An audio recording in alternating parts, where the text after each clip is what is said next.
Good afternoon, everyone.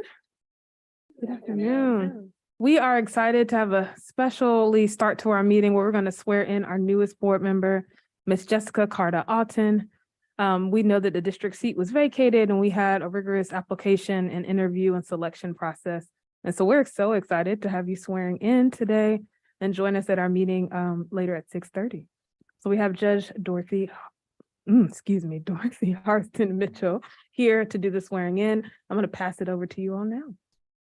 I am honored to be here today to participate in this wonderful occasion, and I too am the first to congratulate you. I'll congratulate you early before we do this. So what I am going to do, okay, all right. So I am going to I will say a statement and then you repeat after me. So when I say I, you say I and your name and then the rest of what I say. Okay. Yes. So I, Jessica Carter-Alton, do solemnly affirm. solemnly affirm I'm so sorry. Place your left hand on the Bible and raise your right. You would think I've not done any swearing ins before, which I have. I was so excited to get you in. I did. All right, let's start that over. Okay. So I Jessica Carter-Alton, do solemnly affirm do solemnly affirm that I will support and maintain that I will support and maintain the Constitution the Constitution and laws of the United States and laws of the United States and the Constitution and the Constitution and laws of North Carolina, and laws of North Carolina, not inconsistent therewith, not inconsistent therewith, and that I will faithfully discharge the duties and that I will faithfully discharge the duties of my office as a member of the Board of Education of my office as a member of the Board of Education for the Durham Public Schools, for the Durham Public Schools, that in the discharge of said duties, that in the discharge of said duties, I will fairly and diligently I will fairly and diligently consider all issues consider all issues coming before the Board of Education coming before the Board of Education so that every student so that every student is provided with an equal opportunity is provided with an equal opportunity to learn, to learn, and so that each school provides and so that each school provides an environment in which every student an environment in which every student is encouraged is encouraged and can reasonably be expected and can reasonably be expected to realize realize his or her maximum his or her maximum educational potential educational potential without regard to their without regard to their or my or my place of residence place of residence within Durham County. within Durham County. So help me God. So help me God. You are officially sworn in as a board member of the Durham Public Schools Board of Education. Congratulations.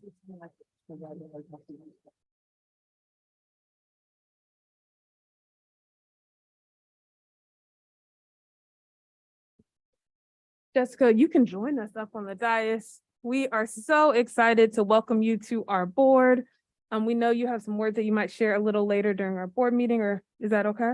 All right. We just want to say thank you and welcome to this all-female board for Durham Public Schools. All right. With that, we are going to adjourn and then we'll come back together at 6:30. Thank you all.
Good evening, everyone. Good evening, everyone. Good evening. I'm now going to call our March 23rd, 2023 board meeting to order. The first item on our agenda is a moment of silence. I just want to, before we get to that, make a statement. Once again, our community is grappling with the impacts of gun violence. My thoughts and prayers are with the family who are impacted, the Riverside and Lakeview communities. And this is another tragedy. As I thought about what I wanted to say today, it was hard to put words to the grief, the sadness that I feel, that I know our community feels, and the way that I know parents and aunts and cousins were hugging each other a little closer last night. Our young people didn't have an opportunity to become elders, and that bothers me. The potential and the purpose that could be realized will not. And there's so many other folks that ripple, and the impact of the violence is really impacting so many in our community. This is an active investigation, so we won't be able to talk a lot about details, but please know that we are thinking deeply about those families.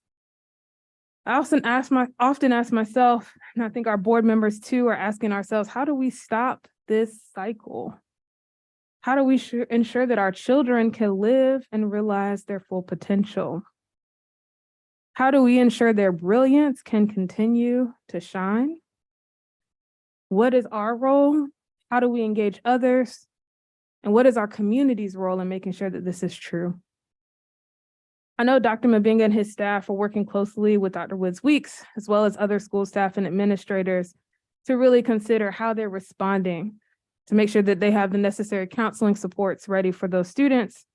And I encourage family and community members to take the time that you need to grieve in the ways that feel appropriate. I've spoken to some of our city and county officials. We are considering what to do to keep our students engaged in learning, engaged in work experiences, and engaged in joy, because we know that's what we're called to do in our offices.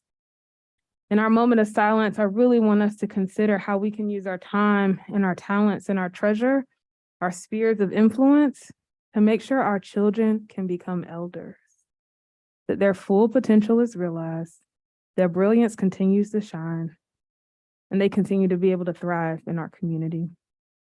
Before I go to our moment of silence, I do just want to open the floor if board members have any other statements that they would like to make.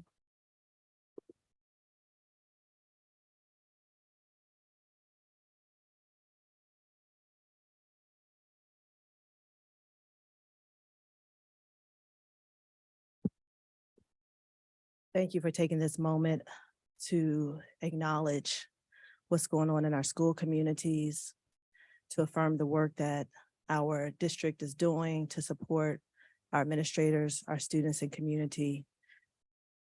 These incidents are too frequent. It's not normal, and we cannot continue to do business as normal. I appreciate the comments that you just made, Chair Umstead.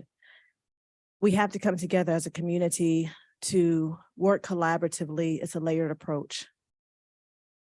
I appreciate all the work, all the hard work and challenging conversations as educators, counselors, we never would think we would have to say, and it seems like week over week over week. It can't be business as usual. We have to give time for our students to grieve and mourn the loss. We have to give them voice, as we heard them at the State of Urgency performed at Hillside. They have a lot to say. We need to keep listening to them, getting answers from them, and holding ourselves accountable where they show that we're not showing up the way they need us to. That's the approach from our school and our city and county coming together as well.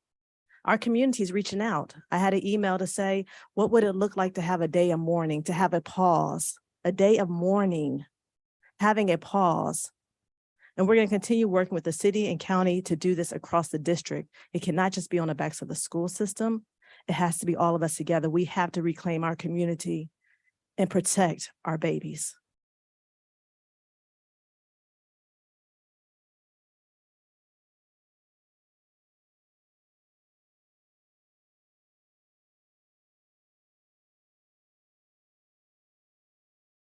Quiero hablar a las familias esta noche y decirles que el dolor que sentimos nosotros en la Junta es un dolor que todos estamos procesando.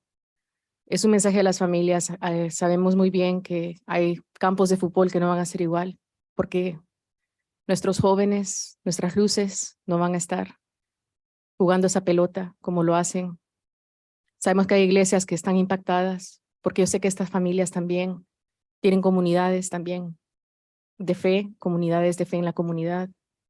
Hay escuelas que no van a ser iguales, muchos niños, incluyendo mis propios hijos, que también lamentan la pérdida de estas vidas tan preciosas y también están en oraciones y rezos por la vida que todavía permanece y está en el hospital recuperándose y primero Dios se pueda estar bien y pueda continuar esta carrera de éxito que queremos para cada estudiante. Nosotros como distrito tenemos la responsabilidad de cuidar, proteger, dar oportunidad a nuestros estudiantes y eso no es algo que nosotros hacemos a lo completo, quizás no lo hacemos al 100% y tenemos mucha responsabilidad de mejorar el sistema, tenemos mucha responsabilidad de hacer algo diferente. Pero yo le digo a las familias, muchas familias están con ustedes, ustedes saben que muchas familias están llamando, todos estamos queriendo preguntar cómo apoyarles y ese es un mensaje a las familias, porque somos muchas familias impactadas en esta comunidad de Durham, somos una comunidad. Unas palabras, es cierto, la educación viene del hogar, pero el peor enemigo que estamos viendo ahora es el ambiente. Se ha tornado tóxico que arrastra a los jóvenes a seguir líneas y de no ser así son maltratados. Para nadie es un secreto que nuestras escuelas están fallando y necesitan más apoyo. Se han convertido en un lugar de inseguridad y maltrato, no de una comunidad, sino de todos nuestros jóvenes. Lamentamos esto. Estamos trabajando para mejorar con nuestras políticas en el board, en esta junta, cada miembro de esta junta está trabajando para poder hacer algo por las familias. Tenemos mucho trabajo que hacer. Queremos decirles que en las maneras que podamos nosotros rectificar, tratar los casos, porque sé que también hay casos que estamos trabajando en las escuelas, pero familias, su voz importa y lo que ustedes comparten es súper importante para ese trabajo que estamos haciendo, de todos poder comunicar las cosas y poder tratar de apoyarnos mutuamente. Así que lamento todo. Esto ha sido un dolor de mucho, mucho tiempo, un dolor también muy pugnante en este momento, pero solo quiero que sepan que estamos con ustedes y que por favor sepan que estamos para apoyarles. Gracias.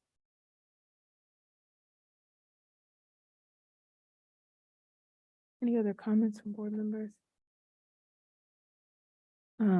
So with this moment, we'll go into our moment of silence. I just want to again for us to think about those impacted, which includes all of us, the potential that wasn't able to be fully realized and how we can contribute ourselves to what we need to do to make sure our community can thrive.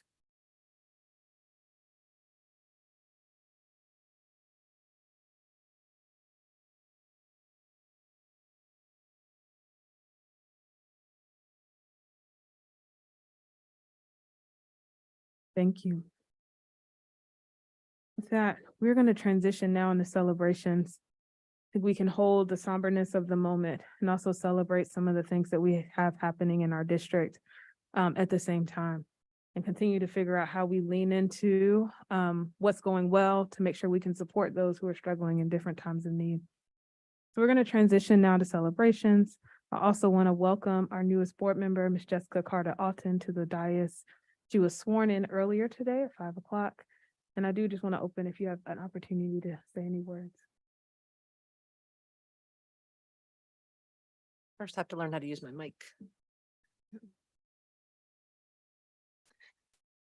I'd like to begin by again acknowledging the incredible grief that the Durham community is experiencing right now, and in particular, the grief of the families who lost their loved ones earlier this week. As a mother, I can imagine no greater loss than the loss of one of my children. And my heart is heavy thinking of the mothers, the fathers, the grandfathers, the sisters, the brothers who are eating dinner right now without their family members, who are tucking kids into bed tonight, but not the ones that were here earlier this week. I'd also like to briefly express my gratitude for the opportunity to be up here in front of you tonight. Each applicant for this position was well qualified and dedicated to serving the children of Durham Public Schools. And we all committed a significant amount of time and energy and our hearts to the application process. I'm honored to have been selected to serve on the board alongside this incredible group of women, each of whom brings so much passion and expertise to this work. I know that we are all united in our desire to ensure that all children of Durham receive an excellent education. And I believe that the diversity of our experiences and our perspectives will strengthen the work that we do together. I look forward to working with Dr. Mubenga, his amazing staff, and this board in service to all of the Durham community. Thank you. And that I'll transition to celebrations. Mr. Sutter.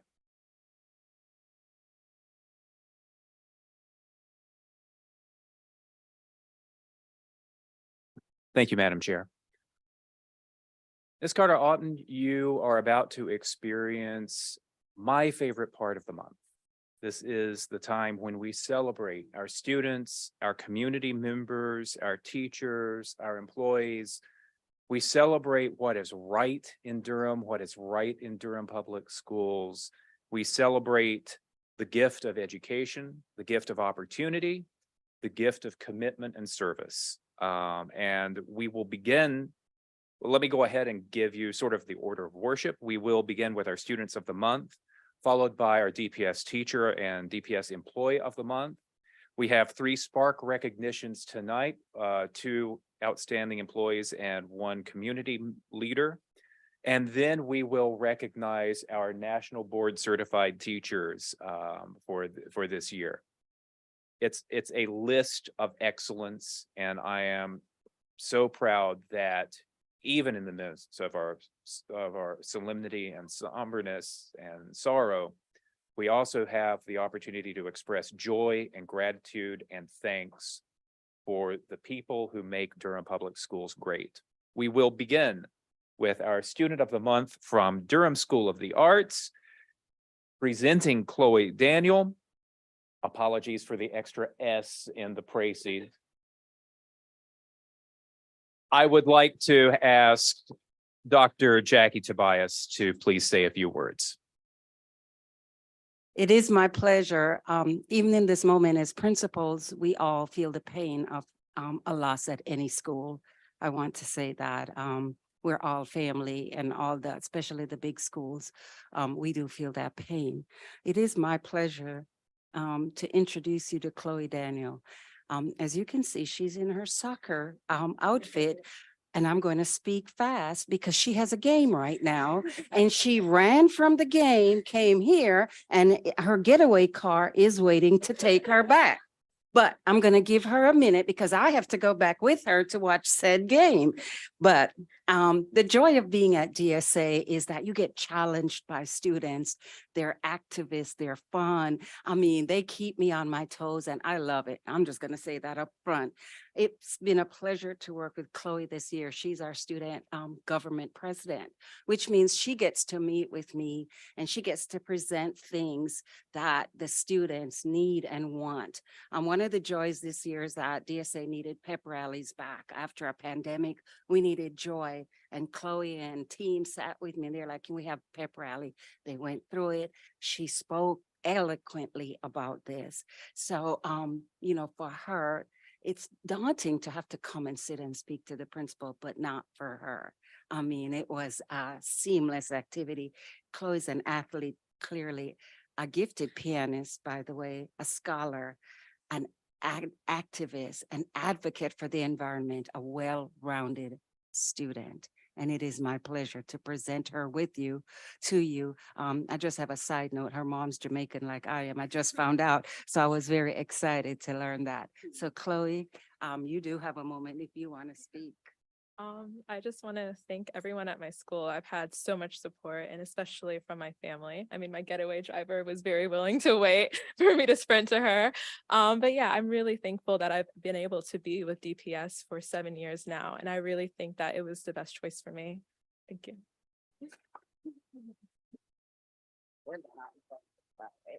So we have a couple of tokens to present to you tonight, and you will receive another one after spring break. I have a certificate for you. It's a certificate. It has your name spelled correctly on it. Acknowledging you as student of the month. This will be the thing that you hold up for the photographer at the end. I also have a certificate and a token of appreciation from the Raven Family Foundation for you as well. And finally, I'm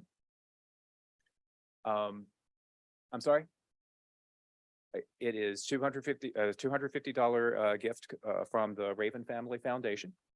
We have a Spark pin. We're going to be giving a lot of these away tonight. This pin is a mark of leadership for Durham Public Schools students, employees, and community supporters. And finally, coming to you after spring break from Triangle E-Cycling, a laptop computer that runs really fast. Yeah. Congratulations and thank you.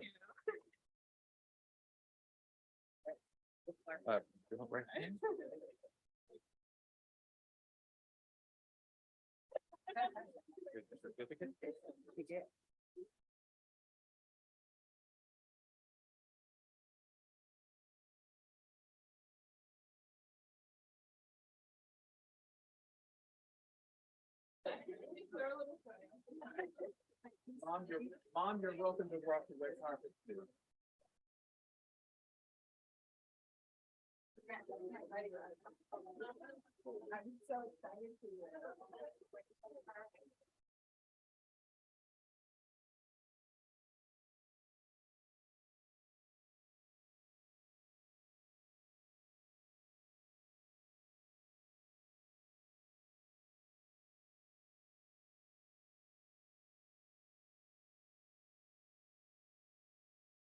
Our next student of the month hails from Early College High School. I present to you Cameron Bradley.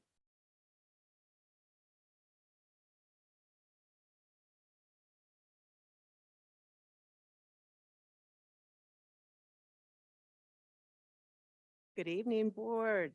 Tonight, I am thrilled to introduce you to one of Josephine Dobb Clements High School's best students, Miss Cameron Bradley. Cameron and her classmates had quite an unconventional high school journey, starting with her freshman year as the same as all of her classmates being sent home for COVID, her sophomore year being completely virtual, and then her junior and senior year basically living as a North Carolina Central student. Many students in her class suffered academically and emotionally, but as a result, Cameron's dedication, self-discipline, and motivated nature proved that not only she survived, but she thrived under these challenging conditions. As an early college student, Cameron has earned over 50 college credits while simultaneously completing her high school graduation requirements, earned a GPA of 4.47, is a member of the Early College National Honor Society, recipient of the 2022 Early College Best All-Around Student Award, 2022 North Carolina Central Honors Award, and founded and led the Early College Readiness Club. Outside of school, Cameron volunteered her time and skills coaching tennis to younger students, has participated in rich summer experiences such as the Summer Quest Durham Tech Biotechnology Program, and interned at the GlaxoSmithKline Biotech Summer Immersion Experience. Cameron applied and was accepted at North Carolina A&T University, the University of North Carolina at Chapel Hill, and North Carolina Central University. She is the proud recipient of the NCCU Chancellor Scholarship Award, the GlaxoSmithKline NCCU Scholarship Award, and the very prestigious Full Ride Scholarship to NCCU Cheatham White. That's right. She recently was accepted into the Duke University Summer Training and Academic Research STAR program. With all of these wonderful options, Cameron has decided to attend North Carolina Central University this fall with a major in clinical research.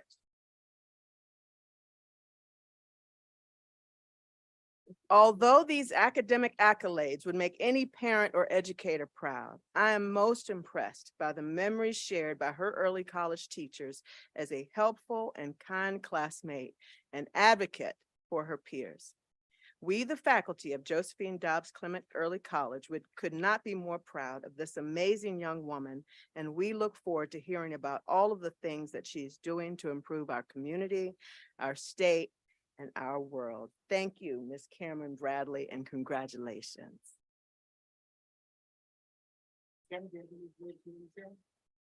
I wanted to say thank you to my parents and thank you for all my teachers and my principal who helped me get to this place.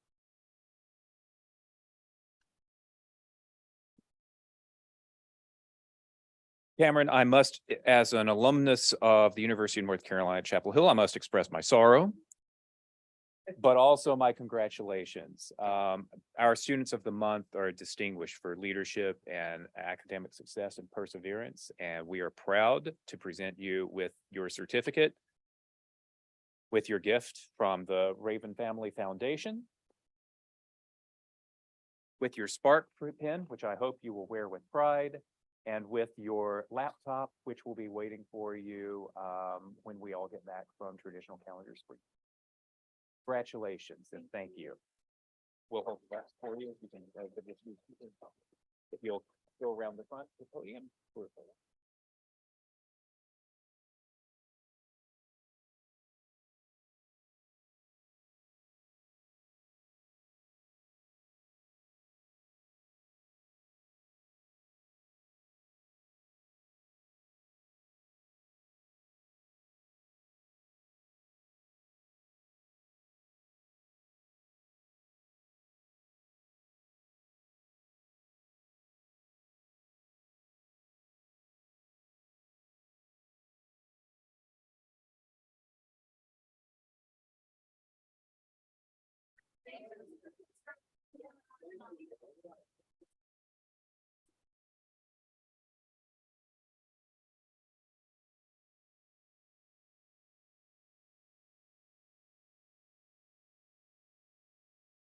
I am now presenting on behalf of Michelle Hayes from our Human Resources Office, our DPS Teacher of the Month and DPS Employee of the Month. Our Teacher of the Month program is sponsored by North Carolina Central University's tennis program, the Tau Psi chapter of Omega Psi Phi Fraternity Incorporated, DCL Consulting LLC, and the Vel Cares Foundation. Our Employee of the Month is sponsored by the Office of Human Resources, and both recognitions are brought to you monthly, and we congratulate these high performers. Our March Teacher of the Month is Alec Virgil, Social Studies teacher at Neal Middle School.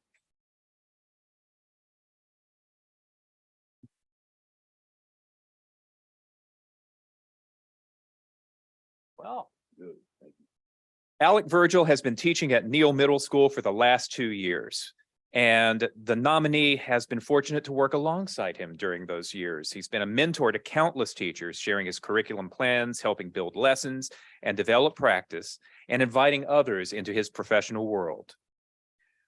He is one of those teachers you come across once in a great while, popular with students, families, and colleagues. Students love Mr. Virgil because he is kind, loving, fun, and cares about them. He gets to know every student in his class as a whole person. Mr. Virgil can see exactly what each student brings to the community, and his whole teaching approach involves finding and using students' unique strengths to help them overcome their struggles and develop a positive self-concept. In addition, Mr. Virgil has strong academic expectations and shows his students every day that he believes that they can succeed. Congratulations on being named Durham Public Schools March Teacher of the Month. And I'll turn it over to the coach for further presentation. Good evening. On behalf of DCL Consulting and North Carolina Central University, we would like to both congratulate Mr. Virgil and we wish him continued success. We have a check for $100 to present to you today. earlier this week, or actually yesterday, the Bell Cares Foundation had an opportunity to surprise Mr. Virgil. So again, kudos to you. Continued success to you. Thank you, sir.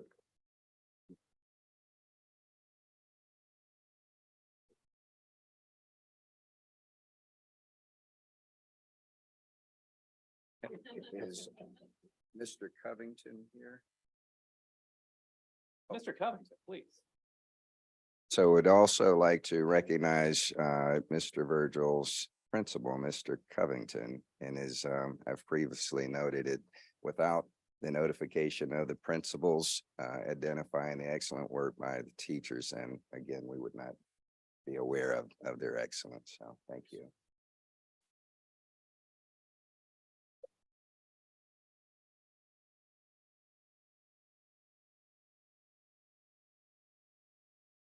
Mr. Virgil, I am holding in my hand a Spark pin that I neglected to hand you. Congratulations. Thank you.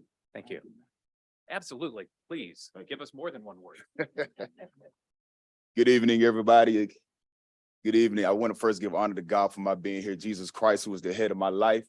I am from Wilson, North Carolina, born and raised, the 252, home of the best fried chicken and barbecue. And I would like to give thanks to the superintendent, Dr. Bubanga, for all of the work that you are doing and your vision as a leader, and to your board as well, the Board of Education. I would also like to give honor to the assistant superintendents of Durham Public Schools, and especially to my wonderful and powerful and passionate colleagues of Neal Magnet Middle School, because when you see me, you see Neal Middle School, and they know me as Mr. Virgil, from the classroom to your reality. And so I also wanted to give a thanks to all my family that's watching all over the world, and everybody that's been supporting me along the way. And Dr. King once said, life's most persistent and urgent question is, what are you doing for others? And it's important to know that with the passion that one person has, you can influence others in a very positive way. So set the expectations high as we continue to teach our students, and also to teach with our colleagues, and hold each other to that high expectation, and then show gratitude as well for everyone that's following you as a leader and everyone that's standing right next to you to continue to build this foundation. So again, thank you, DPS, and also Neal Magnet Middle School. We are Eagle Pride, and we won't be denied. Thank you.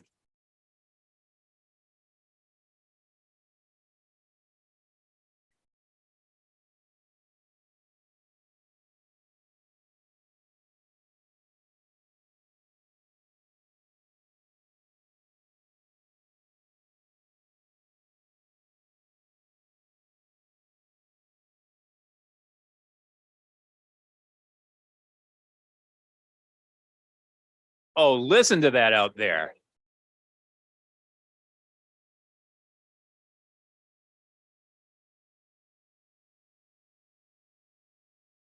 We're not done yet. Our March Employee of the Month is Tosh Keith, EC Pre-K Instructional Assistant at Y.E. Smith Elementary School. Come on down.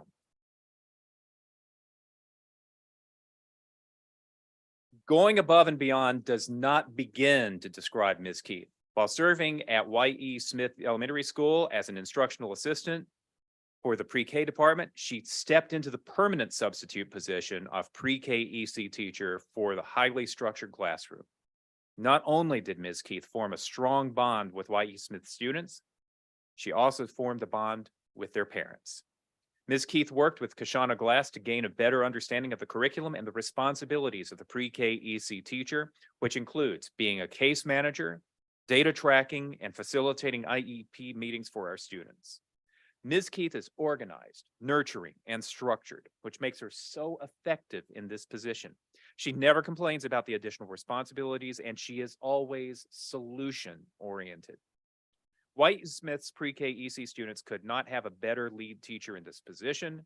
For these reasons, Ms. Keith was nominated for March Employee of the Month. Congratulations to you. We would love for you to say a few words, but first, because I got it out of order before, I have a Spark pin denoting your leadership qualities and your support of our students. and this plaque of recognition. Congratulations.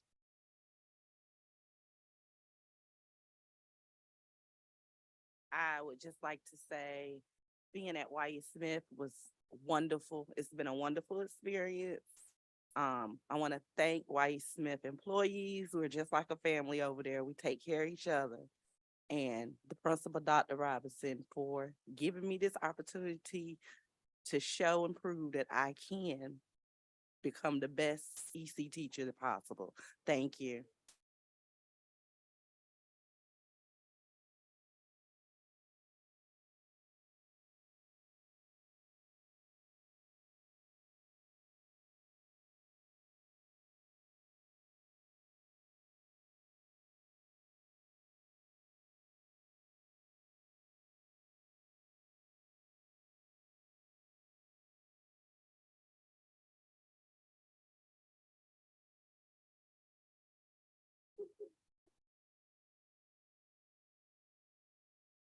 That's just awesome. We don't always get standing O's outside on the way out.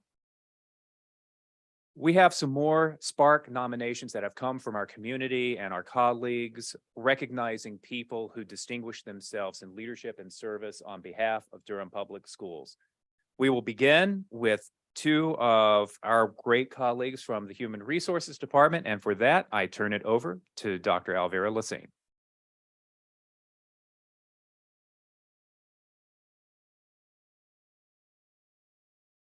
Good evening, Dr. Mubinga, Chair Umstead, members of the board. This gives me great pleasure to be able to recognize two nominees from HR tonight. The first is Sarai Jimenez. And I'm going to say this is not just a recognition, it's a testimony. Ms. Jimenez began her career with DPS on the front desk as a receptionist in the Fuller Building in just September of 2020, so not so long ago. Very quickly, she was able to see a great interest in becoming an HR technician. With her permission, I want to share her testimony. Sarai applied for the vacancy but didn't get the job. Through her disappointment, she asked for feedback. And she applied the recommendations from that feedback that she received and ultimately landed the job after other opportunities came available. Sarai is very soft-spoken, and often the HR leadership has to go and tug opinions and thoughts and all of those things out of her. But when you listen to what she has to say, her leadership comes through, and you recognize that there is just a wealth of opportunities that we need that information in order to improve as a department. We quickly noticed that she is a quiet storm of leadership. And when we encourage her to step up and speak, the results are great. So as we continue to work on processes in HR with staffing, Sarai actually volunteered to lead our staffing team in some training on how she tracks information for her 18 schools, as well as the student services area. She presented a model based on all she had learned by watching, listening, taking the feedback and processing it over the past couple of years. She is being nominated for all the work that she does with our new teachers and the staff and how she works tirelessly to onboard new employees. As a bilingual person in HR, she is also always willing to stop her work, and we appreciate that, to help whenever she can to serve our customers that are coming in the building. So with all of that, I just want to say we recognize your quiet storm of leadership and honor you with this Spark pin.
I would also add that Soraya is nominated by Kimberly Hager as well as myself for this recognition. Now, our next person is not so quiet. And we appreciate that. Tonight, I am very pleased to honor Miss Estefania Kanyinda, who we call Steph in HR. Steph also began as a front desk receptionist. And so you need to watch the front desk receptionist position because it seems to be the training ground in HR. She just began in January 2020. Steph did a fabulous job and was quickly promoted to be an HR technician just 2 months later. When I returned to Durham Public Schools in 2021, I quickly recognized that I would consistently receive feedback about Steph regarding her performance, her service, and just having that nurturing spirit that you expect to see in HR. One day, Ms. Giovanni came to me regarding nominating Steph as a result of her customer service. And those of us that know Ms. Giovanni, she's not easy to please. So you know, if she took the time to come downstairs to recognize that it was something that was definitely worth noting.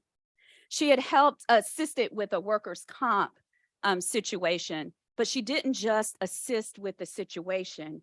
She went back the next day to see if there was anything else she could do and to figure out how the resolution actually worked.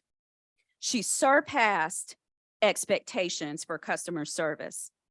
Steph shows compassion and concern, coupled with accurate knowledge of how to address the needs that we face daily in HR. The difference was made, let me see. This is a consistent practice for Steph, and she is nurturing to our customers, especially those for whom English is not their first language. Steph really takes care of blind spots that we often have. She will be the one that will come and knock the door. I need you to think about this because I can see how the customer had this experience and we need to do this better. We would be remiss, however, not to mention Steph's attention to detail. Due to her keen eye for processes, she was promoted to lead HR technician with the reorganization of the HR department. She has been a major contributor to improving the front desk, staffing, volunteer, and recruitment processes. With her leadership skills, I cannot wait to see how she will continue to make DPS even better. Congratulations. We recognize you with this Spark Pin.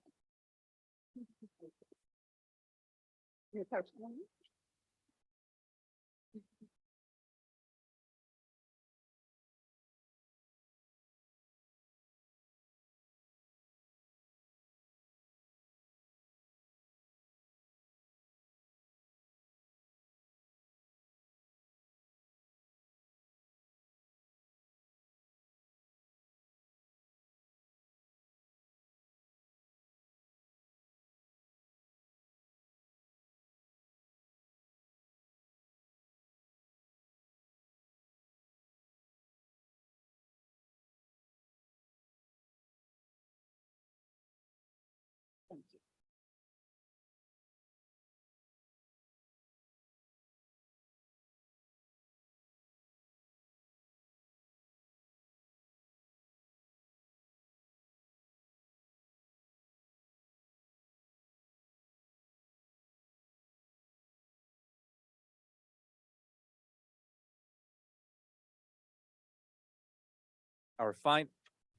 Our final, hello? Our final Spark Award presentation of the evening comes to two powerful and amazing advocates in our community. And that would be Sheba and Vince Brown.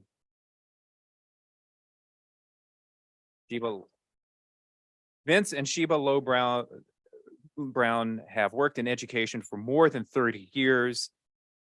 They have continued their passion and desire to enable students to succeed in taking and passing standardized tests. This includes the SAT, ACT, LSAT, and more. Sheba and Vince stood up an organization more than a decade ago to focus on their goal of opening doors for students through higher scores on required entrance exams. They teach lifelong skills that have been proven over the last 10 years to change lives. Not only are they working with the students, but they're also helping teachers to successfully pass the Praxis and other required certification tests. They are closing academic gaps from two sides. Recently, two 2021 graduates who participate in their program were featured seniors in the Spark Insider magazine, which the Office of Public Affairs has won some awards for and includes in the Durham magazine on a regular basis. Vince and Sheba, we appreciate you as partners, as community leaders, as service providers for Durham Public Schools, and people who help unlock the future for Durham Public Schools youth. And with that, I present you both with the Spark Pin of Leadership for Durham Public Schools. Thank you. And we'd be happy for you to say a few words. Well, first of all, we'd like to thank Superintendent Dr. Mbinga, Durham Public Schools, all the principals that gave us an opportunity to work with the amazing students that we have here in Durham Public Schools. We're just so excited. We're just getting started. Both of us have huge passions for helping young people and being a product of Durham Public Schools from Pearson Town Elementary and Lowe's Grove Middle and Jordan High School. It's just so exciting to be a part of the community and giving back. So thank you all so very much, and may God bless us all.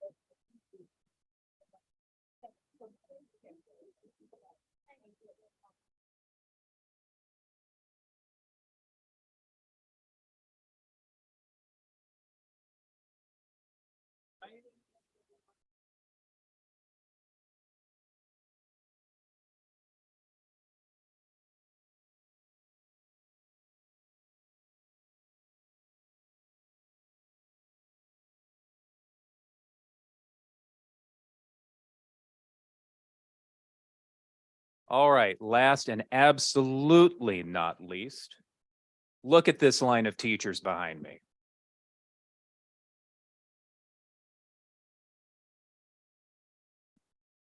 Durham Public Schools is a leader in North Carolina, which is a leader in the nation when it comes to teachers earning certification from the National Board for Professional Teaching Standards.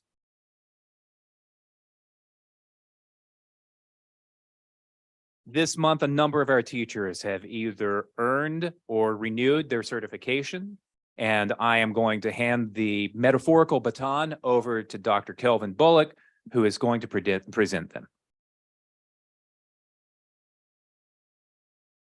Good evening. I am thrilled tonight to celebrate our teachers and counselors that recently achieved or maintained National Board certification. Let's go ahead and give them a round of applause. National Board certification is a rigorous, peer-reviewed, and performance-based process. Students taught and served by board-certified teachers and counselors gain 1 to 2 months of additional and deeper learning and support. The certification is guided by the 4 core propositions, which describe what teachers should know and be able to do to have a positive impact on student learning. Those 5 propositions are: teachers are committed to students and their learning, know the subjects they teach and how to teach those subjects to students, are responsible for managing and monitoring student learning, think systematically about their practice and learn from experience, and are members of learning communities. I'm excited to celebrate our new National Board certified teachers and counselors. Your hard work, commitment, and perseverance have paid off. Achieving national board certification means you demonstrated clear, consistent, and convincing evidence that you met the high national board standards specific to your certificate area. Your students, our students, are the beneficiaries of your accomplishment. At this time, I would like to bring forward our 2022 newly certified National Board Certified Teachers and Counselors. So when I call your name, if you could come forward. Wanda Sears from Lakeview, who's certified in counseling.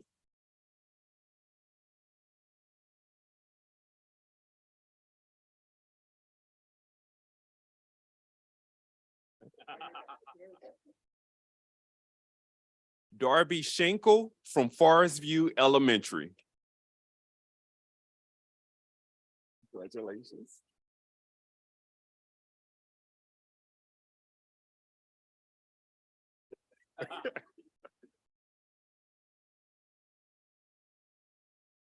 Jennifer Umbarger from Rogersher Middle School.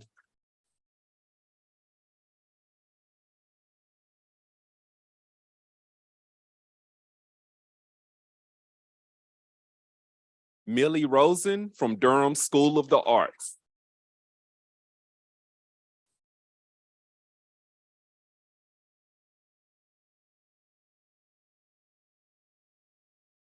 And Tamika Bell from Glenn Elementary, certified in counseling.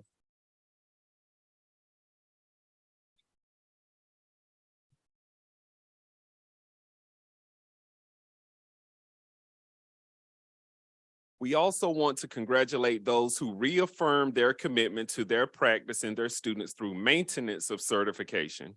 Maintaining certification means that you provided evidence of growing professionally and maintaining a strong and positive impact on student learning. It means that you are making a statement that your professional learning and growth never ends, that you are constantly evolving within the best practices of your subject and developmental area. We celebrate your accomplishment as you continue to lead as teachers and counselors in Durham Public Schools.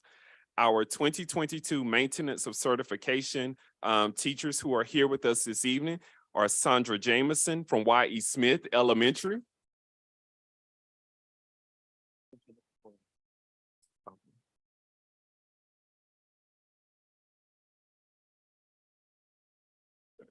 Nisha Watson from Eastway Elementary.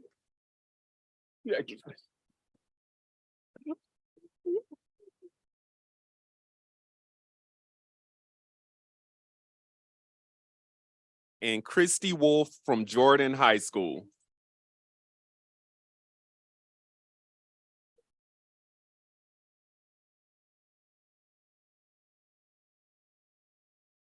I'd like to add that our teachers who maintain their certification either have already received their plaques, and if they have not, they will receive them very soon. Thank you.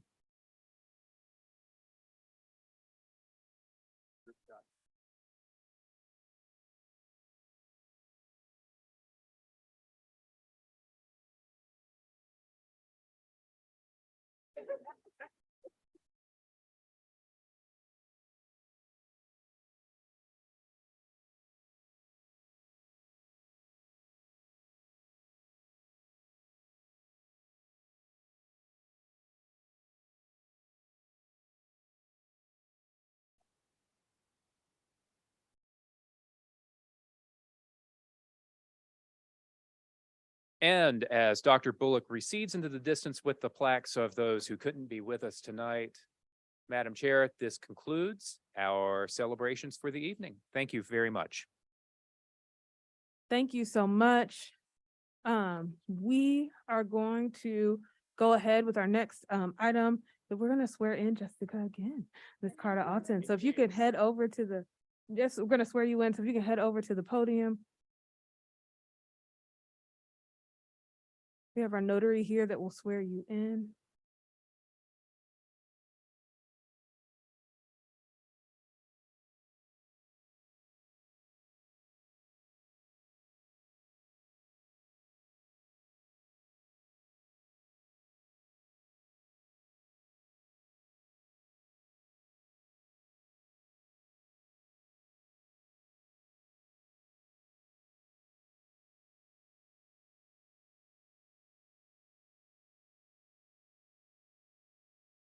Yes, thank you. Okay.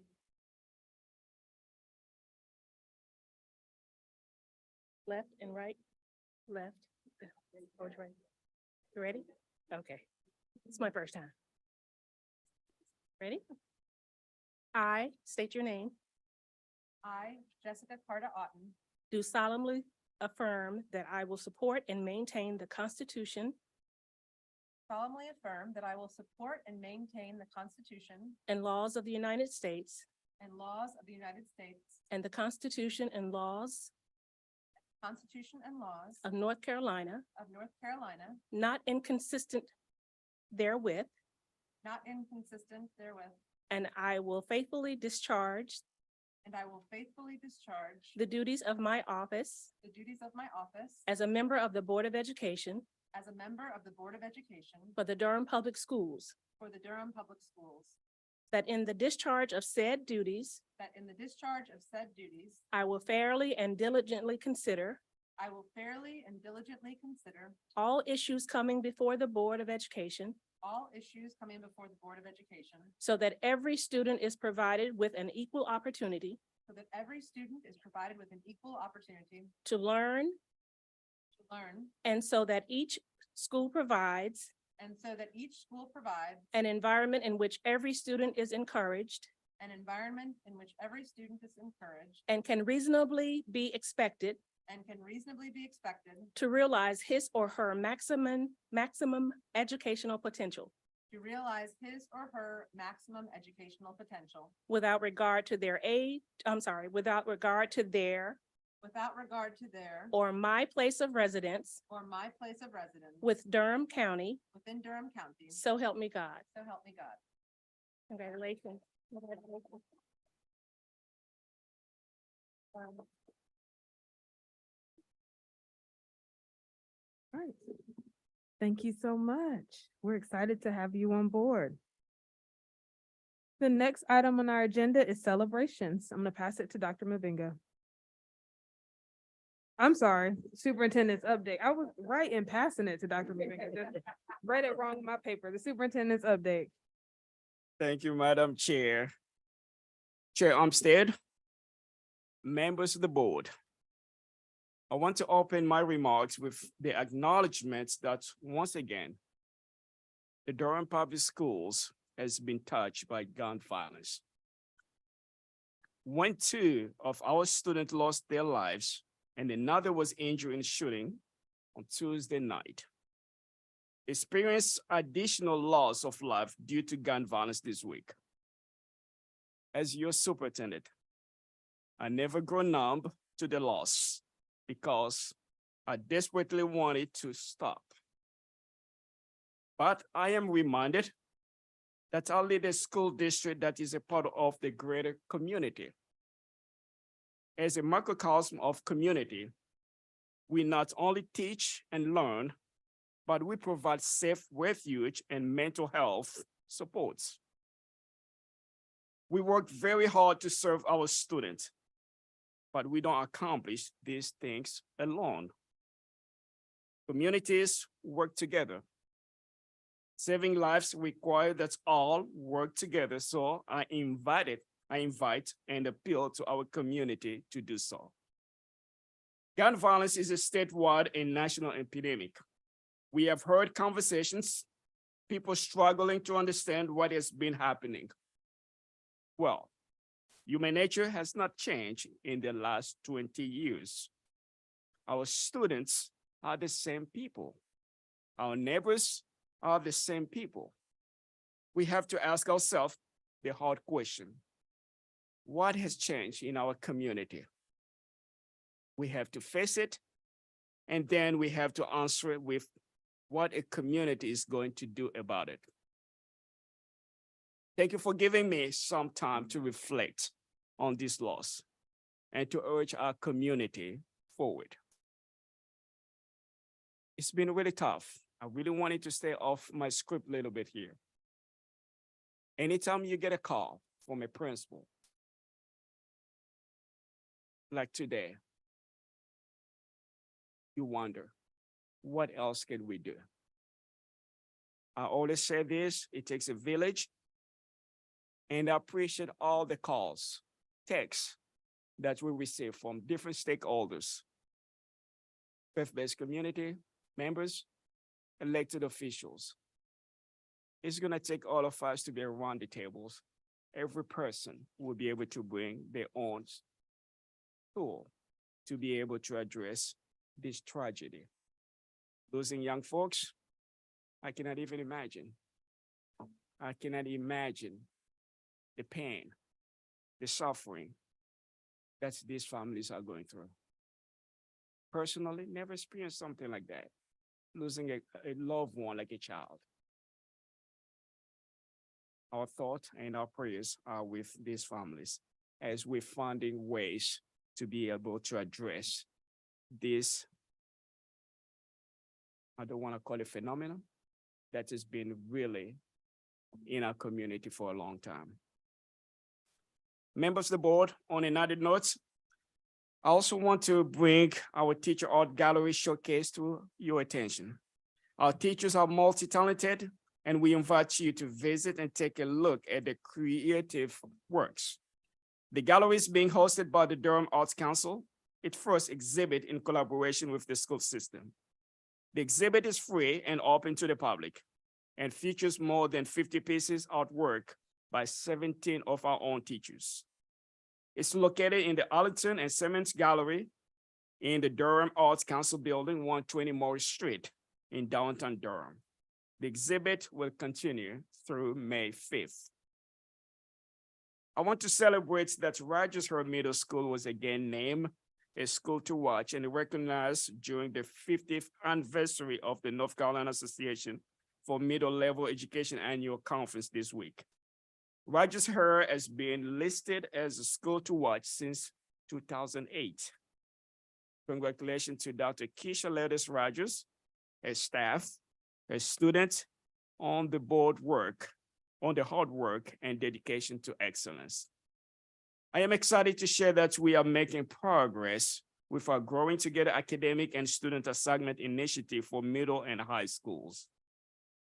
Surveys have been shared with our parents and community engagement, and school meetings are being scheduled for April, where we will share with families and our initial thinking about academic pathways and school boundaries to ensure a more diverse, accessible, and equitable middle and high school experience that will retain and attract more students in our growing community. I also want to acknowledge and celebrate our junior chefs from Northern High School. Under the direction of Chef Peter Brodsky, this team of students is one of the 8 high school teams from across the state have been showing off their culinary creativity in the 2023 North Carolina Junior Chef Competition. The team was selected as a finalist based on the recipes they submitted and found out March 30th if they advance to the next level of competition, where they will prepare and serve the unique dish for a judges panel of professional chefs. DPS culinary arts students have always been showing off their talent for us in preparing meals, like tonight before board meetings, and I'm excited for the news coverage that they have received to garner more attention for Northern on a wide range. As a side note, the kitchen spaces at the new Northern High School will be amazing.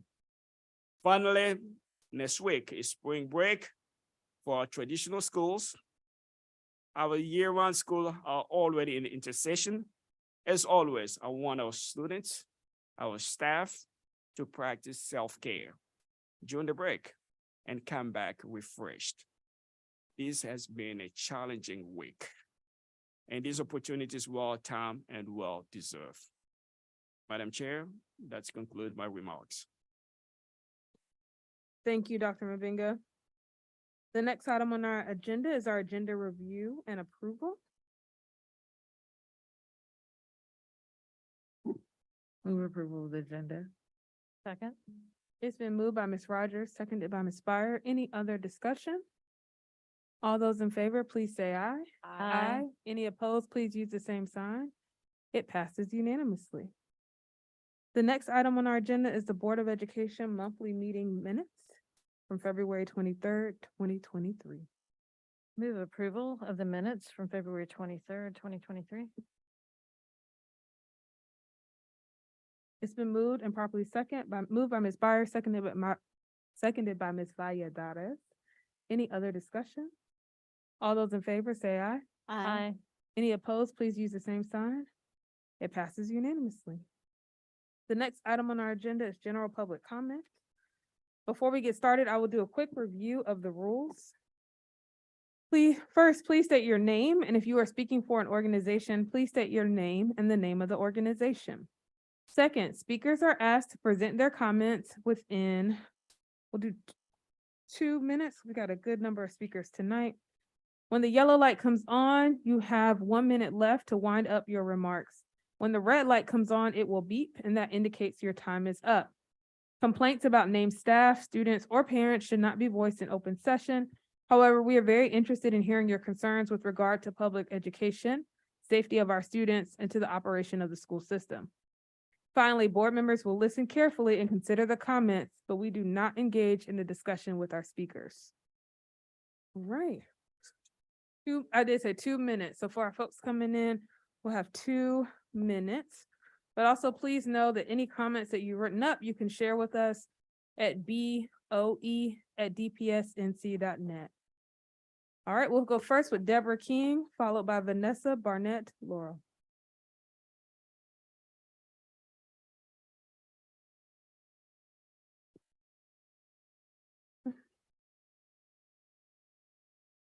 Hi, you come on up to the podium right here.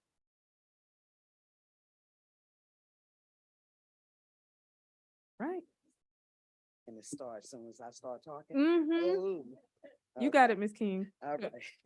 Okay, so my name is Deborah King, and I work at the Durham School of Arts as exceptional children's instructional assistant. I work with teens and young adults with severe and profound autism.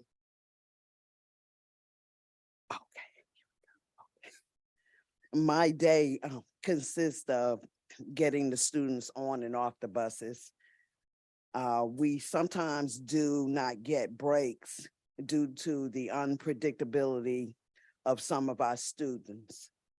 We work beyond our scheduled hours. We only earn comp time, no overtime,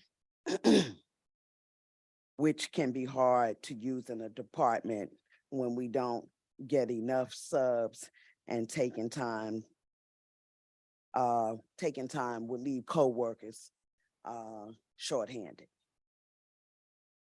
The students that I work with are high school students who are able to stay until they are 22 years old. That means we are working with adults who may have the cognitive ability of a toddler, complete with the inability to control their temper. There has been incidents like black eye from a remote control being thrown, skin ripped off, hand with teeth, clumps of hair being pulled out of head, kicked, scratched, bitten, slapped in face, and punched.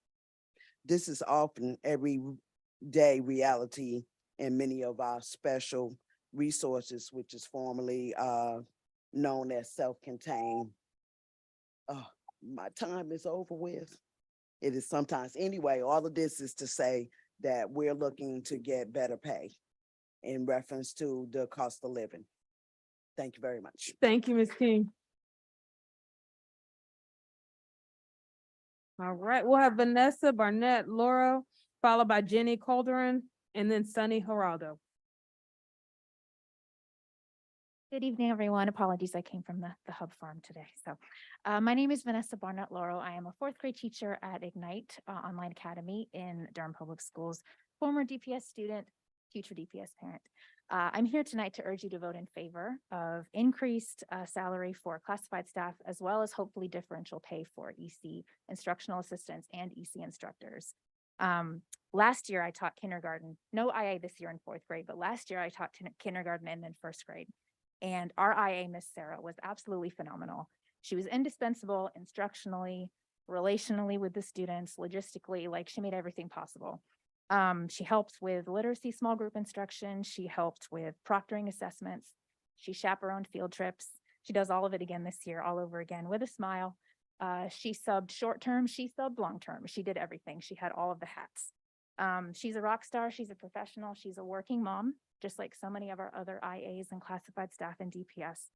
And she's trying to raise her kids in a very expensive Durham, increasingly expensive every year. She's essential. She's beloved. We adore her at Ignite. She deserves more than what she's getting from the district right now. Please take care of our people. Please vote to pay Miss Sarah and all of our classified staff more, something closer to a living wage, even if we can't quite get there this year. Thank you.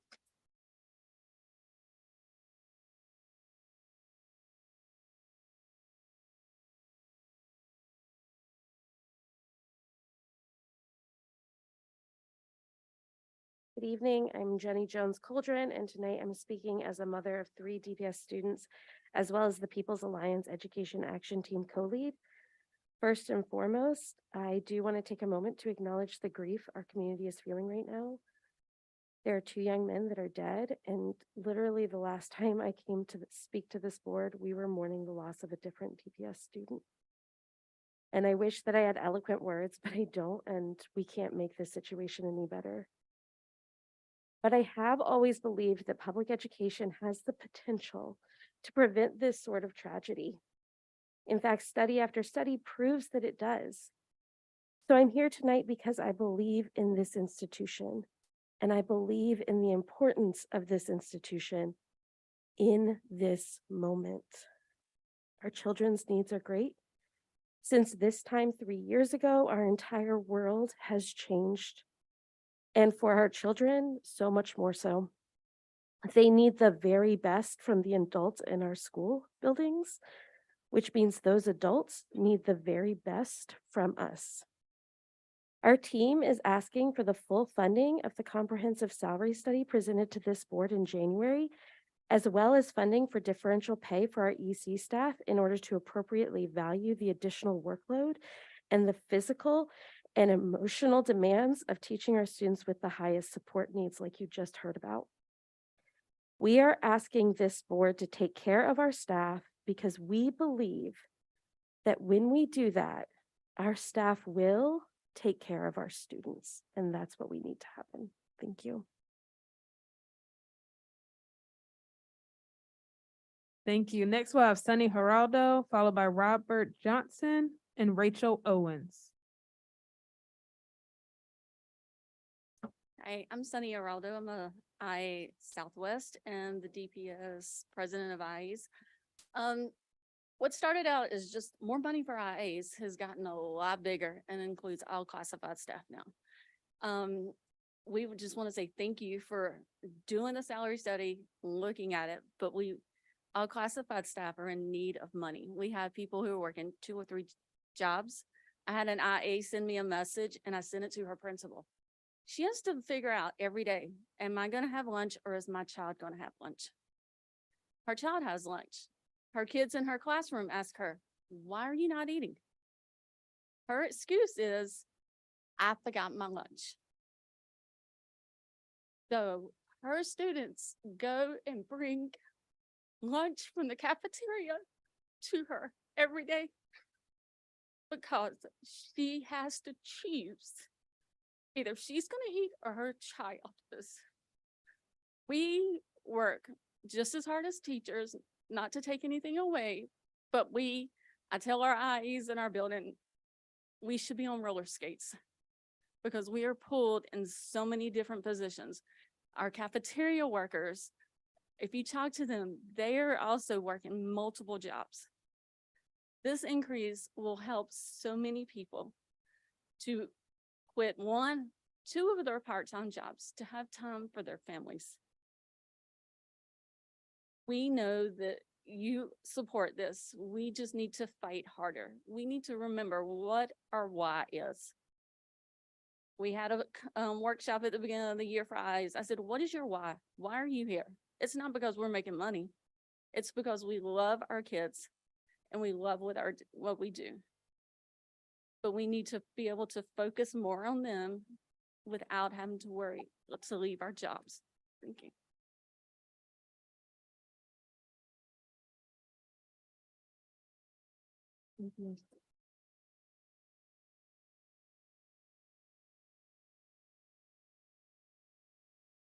Good evening. My name is Robert Johnson. I am a instructional assistant at Durham School of the Arts. And I'm here to express concern about a situation that we're having. And we feel unsupported by the district. We have a student who has violent behaviors. And they have increased more and more to the point where the student has not had a consecutive week of school since the beginning of this year. They have sexually assaulted at least 8 staff and student members, and they are still in our classroom. We don't have the support to help them. We don't have the resources, and we have been complaining and asking for more resources, and we have been left with nothing. We are afraid of our safety as a staff because no one can control the student. Is a very big student, and so we just don't have the support, we don't have the resources, and we will really like help dealing with this student before people have already been hurt and emotionally scarred, but before like irreparable damage happens to a person's body.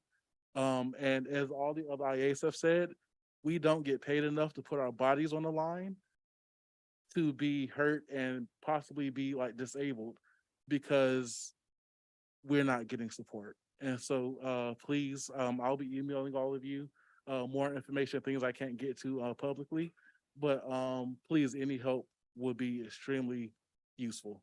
Thank you. Thank you, Mr. Johnson. Mr. Johnson. Mr. Johnson, we'll also have a staff member follow up with you today at this meeting.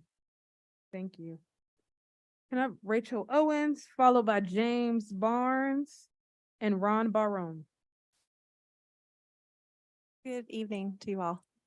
Hi, I'm Rachel Owens, and first and foremost, I want to say I'm fully and 100% completely in support of the pay raise for classified staff. That's not what I'm here to speak about, though. My name is Rachel Owens. I am a science teacher and an environmental club advisor at Northern High School. And I'm here tonight to speak on behalf of all current and future DPS students. I'm here tonight as a reminder. I've spoken in front of this board twice before on this same topic, and I'm here again tonight as we approach Earth Month. Our children are in need of a future in which the adults in their life model behavior that shows them they holistically care about their quality of life. During this time of climate change, the effects of which are closing in around them and the causes of which were not their fault, we as their leaders in this school district must ensure every possible avenue on the road to renewable energies, mainly solar. I am here to remind you that Durham Public Schools has an opportunity to lead the state in what is called canopy or parking lot solar, since a lot of our schools cannot sustain rooftop solar.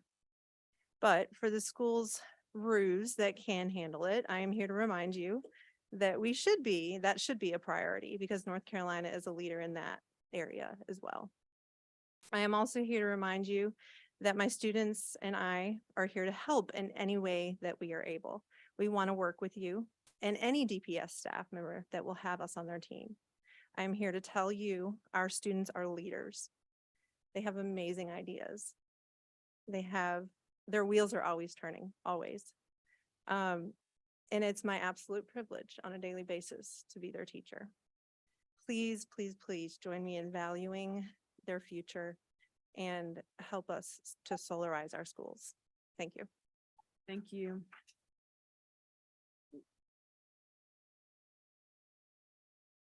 Hi, my name is James Barnes, and I'm a senior at Northern High School. And I'm also here today to talk to you about solar panels.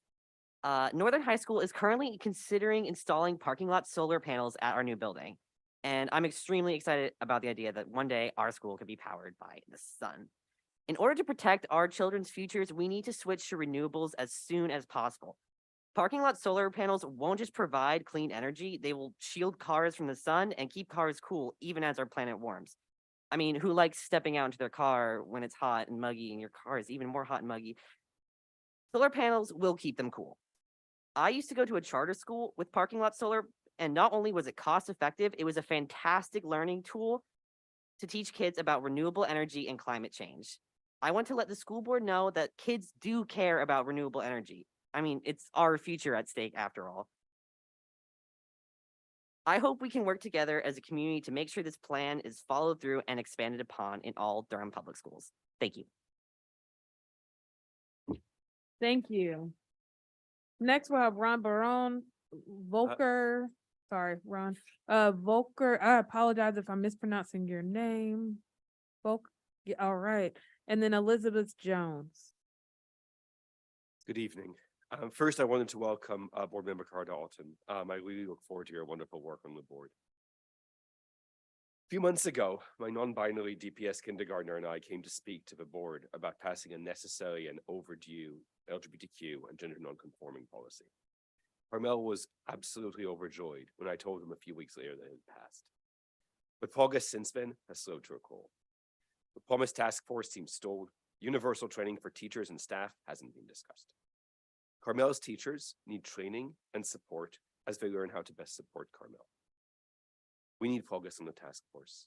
Please get this moving. And while we're at it, our classified staff need more money. Let's get that done.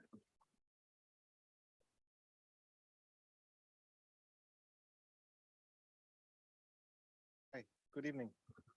My name is Volker Bloom. I'm at 2403 West Club Boulevard in Durham. We have 3 children in DSA, Riverside, and Brogden. I would normally come to speak about things like solar energy, actually the teacher pay raises. I think I'm not here for that. I'd like to ask the board's support, and I appreciate your words in the beginning for our students.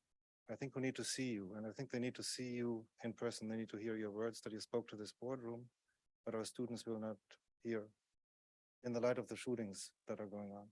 So I deeply actually regret not coming here after Hillside because I felt things were silent.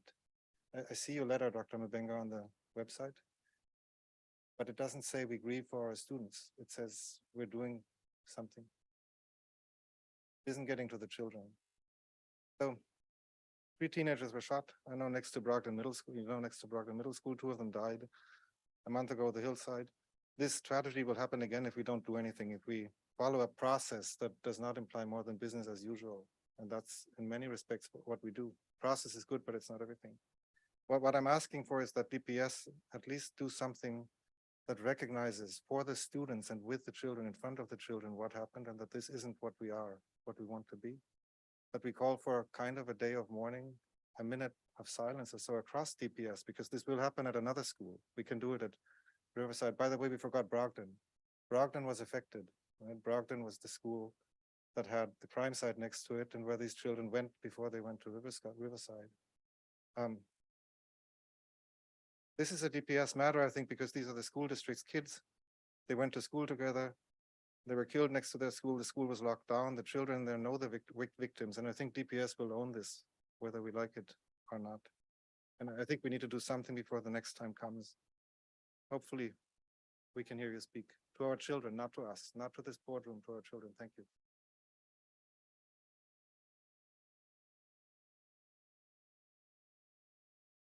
Good evening. My name is Elizabeth Jones, and I'm speaking as a former teacher and a DPS parent, and affirming the need for 2 key priorities in funding for DPS schools.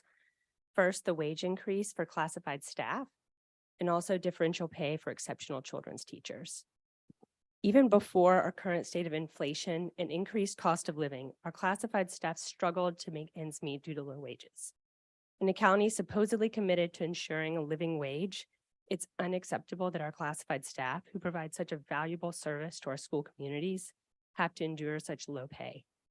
As a former teacher and a current DPS parent, I've seen firsthand how essential classified staff are to our schools and how tirelessly they work to educate our children. Classified staff that I worked with were often some of the most long-standing and beloved members of our school community. While often working behind the scenes without appreciation, were truly the backbone of our schools. With current staffing shortages, instructional assistants at my son's school are continuously having to cover classes and go above and beyond their job description on a daily basis. While I know the district may not have the funds to pay these individuals what they deserve, they at least need to earn a living wage. Second, while the staffing shortages are hitting the district across the board, the shortage of exceptional children's teachers is at a crisis point. Our disabled youth are not able to access services they are legally entitled to. We need to act now to fund differential pay for EC teachers and support staff, to value the extra workload and the extra demands of teaching students with the highest needs. In short, DPS can't afford not to invest in our people. Thank you. Thank you. Next up, we have Michelle Burton, followed by Sarah Dawson and Millie Rosen.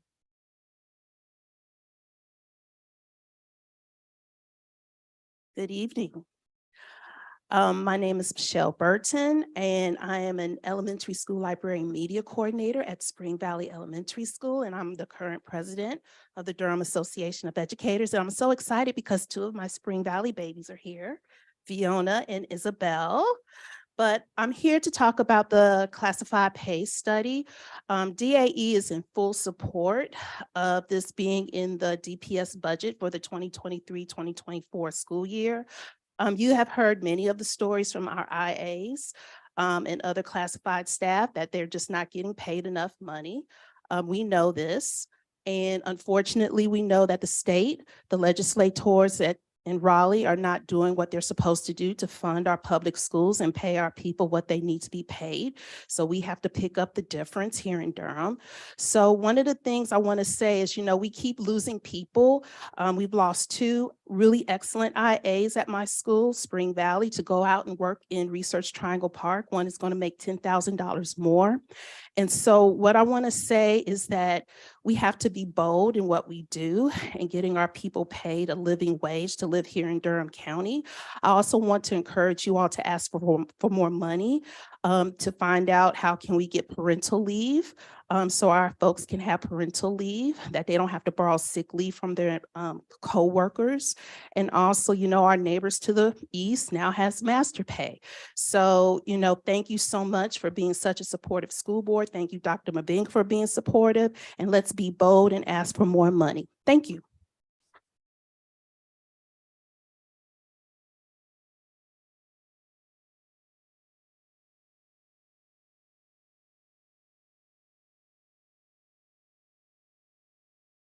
Hi, my name is Sarah Dawson. I'm the mother of an 8th grader at Brogdon Middle School.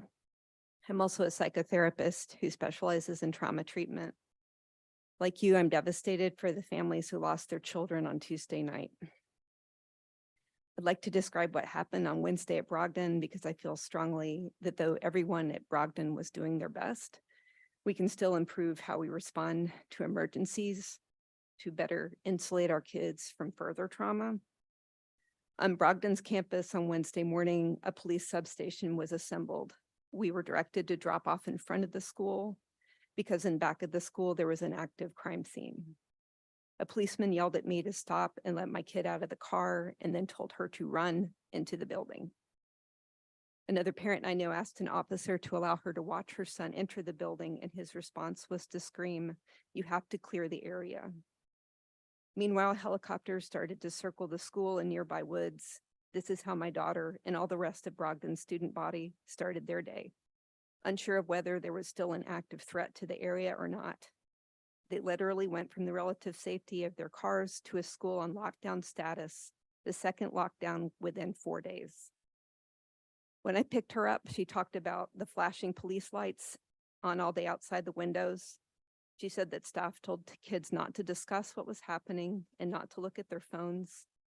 Kids were expected to go to class with no information other than being told eventually that the school was out of lockdown, and some even had to take CDA exams, like nothing was out of the ordinary was happening.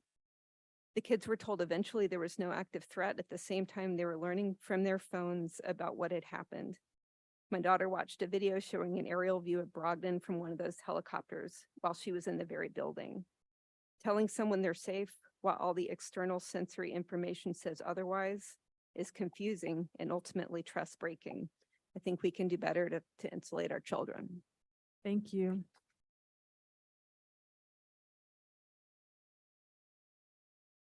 Next, I have Millie Rosen, followed by Wendell Tab, followed by Shellen Rudy. Again, I apologize if I mispronounce your name. Shelly Rudy? Hi, everyone. My name is Millie Rosen. I teach 7th grade math at DSA. I'm proud active member of DAE. I'm here to speak about a couple of things. Oh, you added a timer. This is great. Thank you. I'm very much in favor of the budget request. I think the salary study was a great idea, and I appreciate y'all taking it really seriously. I also plan on advocating to the county commission to try to get y'all the full 10.8 million for classified raises. Just earlier today, I was at a meeting with a classified staff member that works not only her full-time job here in DPS, she leaves at 2:45 to be at her second full-time job at Lowe's by 3 and doesn't get home until 10. And she works that 5 days a week as well. Today was her day off. So we need it. And I know y'all know we need it. The other thing is parental leave. I know that Chapel Hill just passed that last year. It's going to be really attractive to a lot of people that teach here in Durham. I strongly advocate doing a study over the next year to try to figure out how many people each year we would need to fund parental leave for, and then do it. Chapel Hill was, I think, was about 65 staff proportionally here. I'm a math teacher, but I'm on the spot. I think that's something between 200 and 300. Last but not least, the other thing I wanted to mention was the LGBTQ task force. I'm sponsor the GSA at my school. They were very excited to hear about it. We have at least one kid that was able and willing to serve, but there hasn't really been any communication around it that I'm aware of since the fall. And I know that there's a lot of things going on, but I think there's a lot of students and staff who are eager to have something to do to help them feel like they're making positive change and actually make it. I think one thing that students and staff could both contribute to would be some sort of shared PD, paid of course, but a PD that would be developed by and for classroom teachers and immediately actionable. I think people are hungry for that kind of thing. Thanks so much. And yeah, thanks.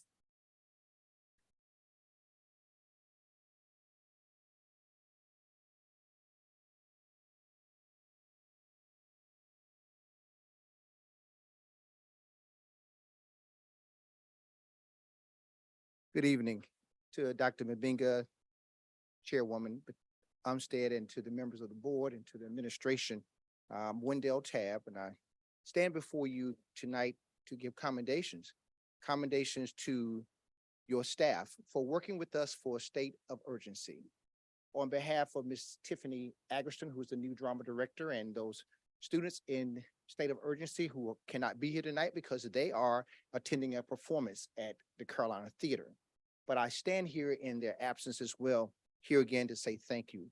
Thank you specifically to Dr. Mbinga for having this vision to make sure that we get in front of these students and hear from them, to Sheriff Burkhead for having the audacity to think so big to fund all of those students to come to the productions.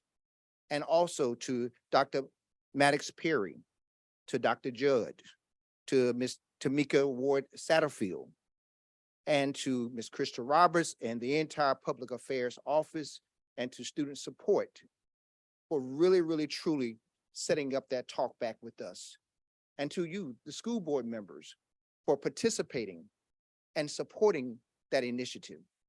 It has made a difference because students, when they see something, when they hear something, they are now saying something.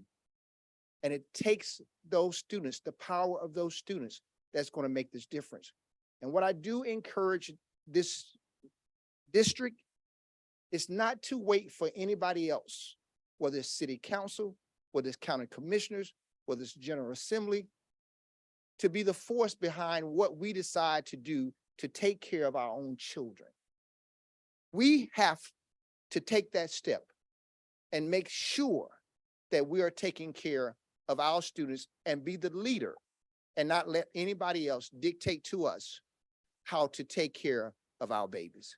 And so thank you all so very much for supporting State of Urgency. The students sends their best regards to you and say thank you. Thank you, Mr. Taft. Next, we'll have Shelley Rudy, followed by Jessica Schaefer and Larry Williams. Good evening. I'm Shelley Rudy, and I am also a parent of an 8th grader at Brogden Middle School.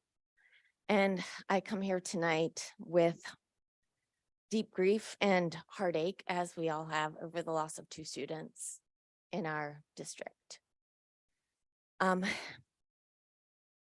So I wanted to start by saying I commend Brogden staff who endured 2 lockdowns within 4 days. And I also wanted to say that it's unfair what we're asking of our teachers right now. It's unfair the burden that we're putting on them post-COVID to keep our students safe and teach them in a time of such deep mental health crisis. I do think Brogden needed and needs to have trauma counselors, just like Riverside, because of what was said earlier. Oh, geez, yellow light.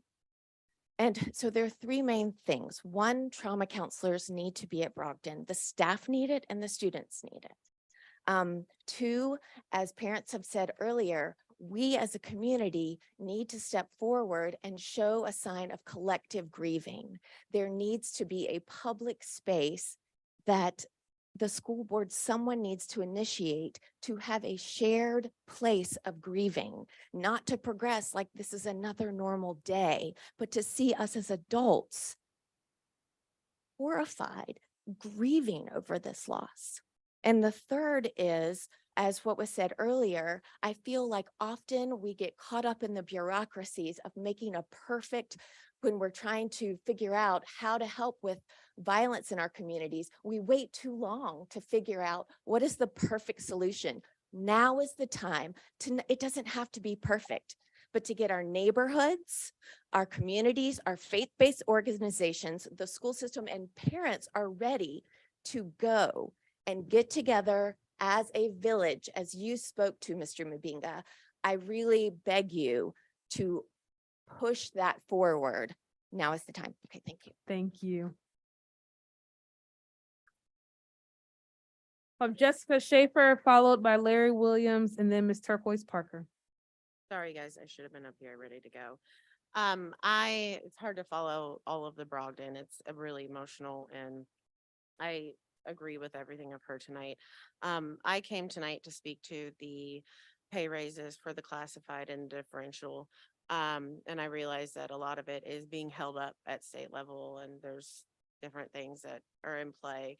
But I think as a mother with 3 children with IEPs, we have been served both at the elementary level and the early education level, and seeing how important these IAs are and how important these EC teachers are, these educators. If COVID taught us EC parents anything, it was that not anyone can do this job. It is a highly skilled job with a lot of training and education that goes into it. And these people are miracle workers, and they deserve to be compensated as such. So that is a priority. And I hope you vote in favor to make up the difference and help them out. And if it's a matter of organizing and going to the state, I know a lot of moms I can get together. Okay.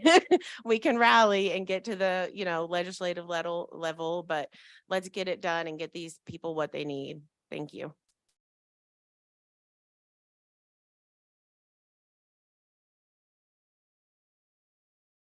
Larry Williams, followed by Turquoise Parker. Good evening. To the board. My name is Larry Williams. Work at Durham, Southeast Transportation. I've been working there since 2004, off and on part-time and full-time, but since 2013, I've been working full-time. I'm here on behalf of just want the board to know that, we are grateful for the raise we have received in the past. However, due to the cost of living expenses and everything, we're almost back where we started from. And we appreciate support we have received about getting other workers. But however, that is not, seniority is not playing a part of what the years that we have put into service. Most of you all may or may not know what we deal with every day, but we're on that bus. We have to deal with, we don't have no closed environment. We have to deal with everything from the traffic to the students. And in just a split second, we can have an accident and hurt anyone. We don't want that to happen, but we try to concentrate. So we appreciate the support we have. And even though if something happened, we had to call it in because no one is there other than maybe a monitor on the bus, and a lot of us don't have monitors, and we need monitors. But other than that, we do want you to consider us with the pay increase due to the fact that the cost of living has increased, and right now we are back to almost where we started from the use of service. Pay for our use of service, and will support us with the behavior problem we have to deal with these children every day, day in by day. And we often hear the word, we all appreciate what you do. And I really appreciate that if you all do appreciate that, show that by financially increasing our pay. Thank you.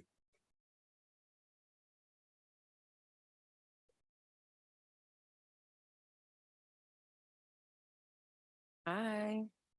So first, my name is Turquoise Lejeune Parker. I am the media coordinator at the Lakewood Elementary School. First, I'd like to thank my husband for taking care of Madam while I'm here. Hey, Madam and Donald. Second, congratulations to a Parker's professor's parent for the newly appointed position. Third, I'm always proud to talk about the supportive Board of Education we have in Durham, because if you are anyone who looks around the country, that's not the case for a lot of people. I know that you all support this budget request. I know that, but there are people in our buildings who do not feel that way. And that's because they don't see you. And I know that you all see them, and you will use your voice because you know that this is what we need.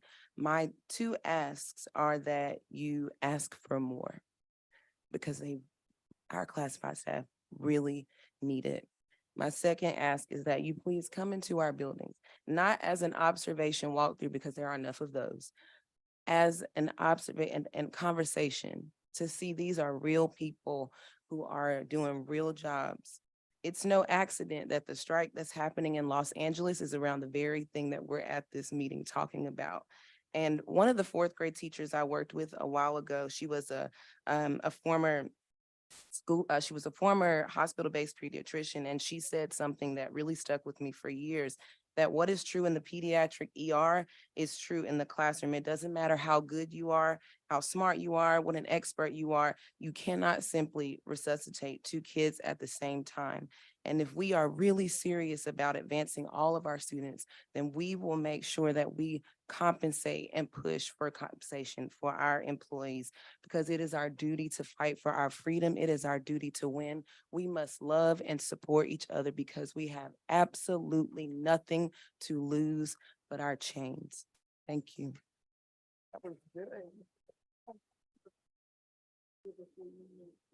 Right. And that concludes our public comment. Thank you to all of our speakers who come.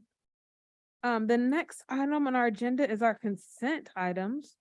We have a monthly change order report from February 2023. Move approval of the consent agenda, the monthly change order report. Second. It's been moved by Ms. Byers, seconded by Ms. Rogers. Is there any other discussion? All those in favor say aye. Aye. Any opposed, please use the same sign. It passes unanimously. The next item on our agenda is the superintendent's proposed budget. I'll pass it over to Operation Services.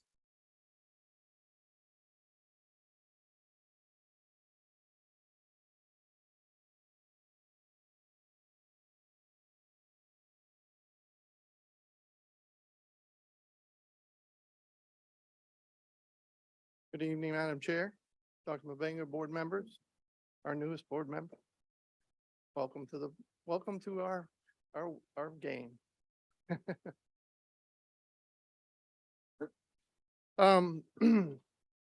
So tonight we bring to you the superintendent's proposed budget for 23-24. Time flies when we're having fun. This has a lot of change in it, for the fact that ESSER monies are being utilized and going down. It has a lot of increases for, as you heard tonight, for the classified salary study, as well as certified positions based on a 4.25% increase. It's going to be challenging as we move forward. Understand that. We've provided the schools a lot of positions over the years. And with the ESSER funds drying up in 24, it's going to impact our schools immensely, as well as our district operations as a whole. So if you go to the next slide, please. One of the slides we haven't shown you in regards to this budget, as we've discussed it over the months, is our enrollment trends and projections for the upcoming school year. As you can see, we're continuing to decline in enrollment. And with that means loss of state funds as well. Our projection next year will be 30,772 for Durham Public Schools, down from the second month membership this year of 31,187.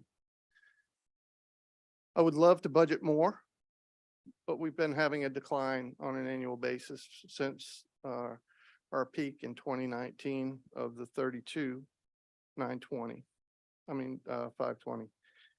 So with that said, I have to project this budget a little bit lower in hopes and wishes that we're going to see a turnaround as we did back in the 2019 timeframe at where we were at 32,520.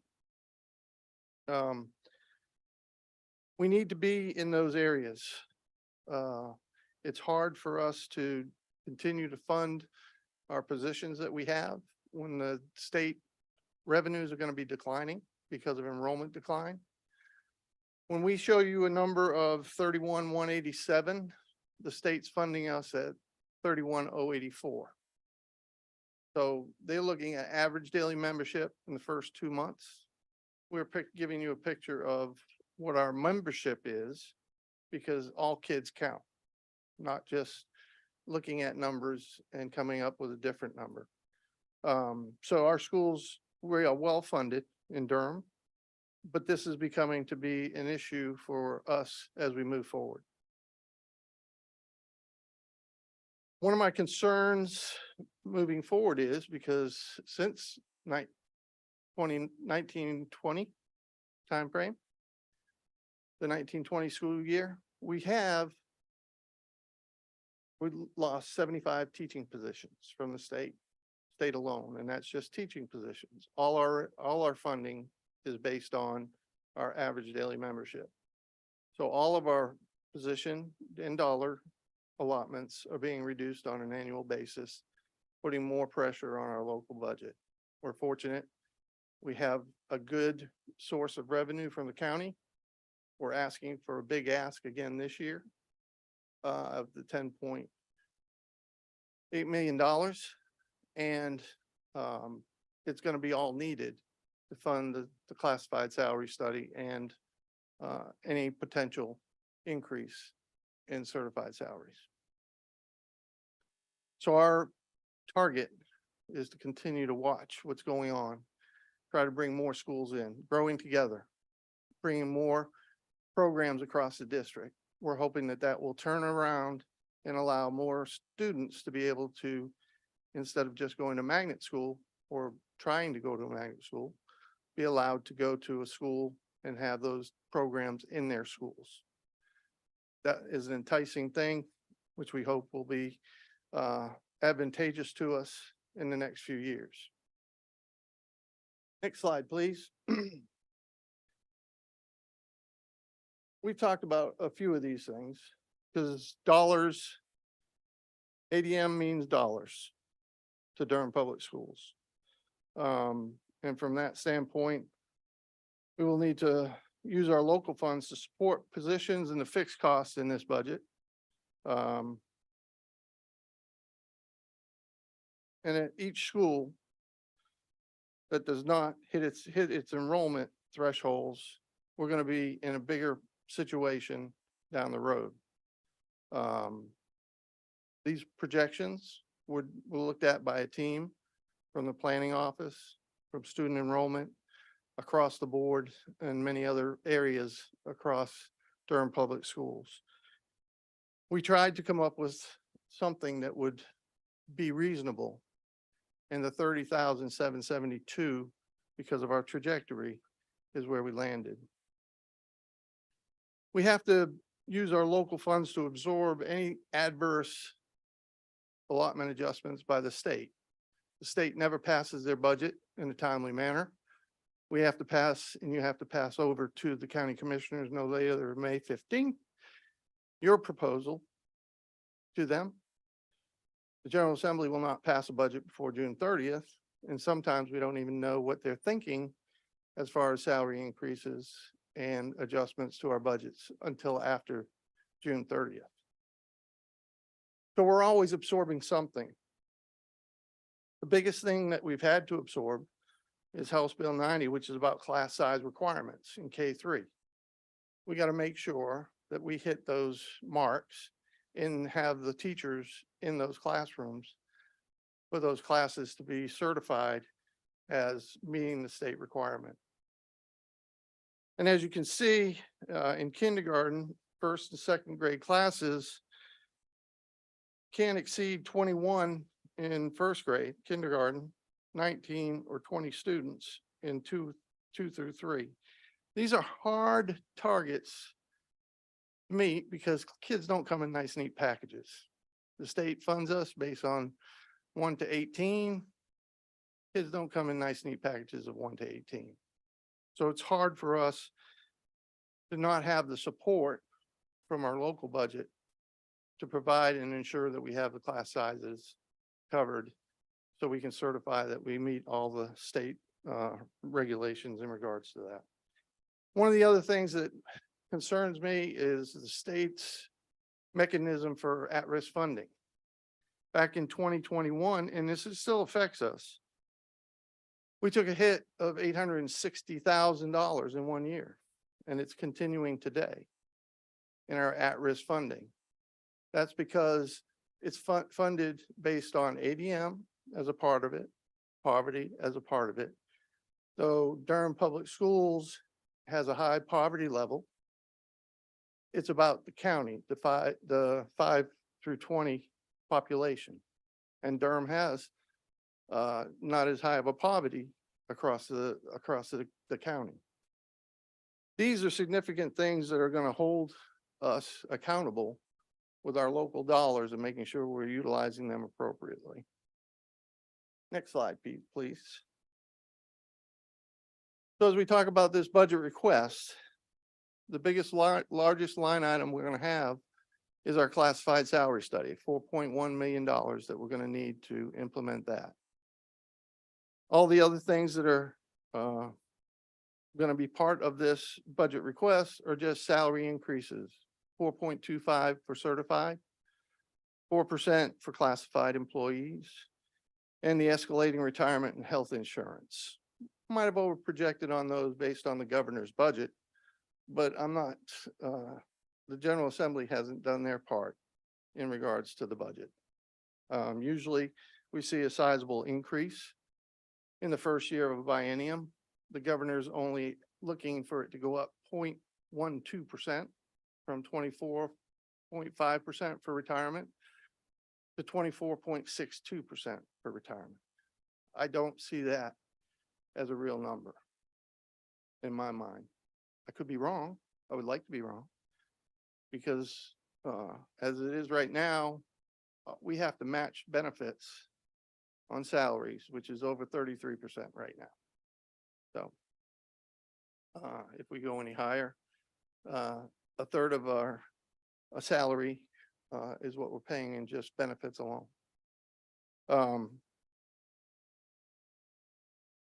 In the last year of COVID, this is going to be the last year of COVID as we come forward.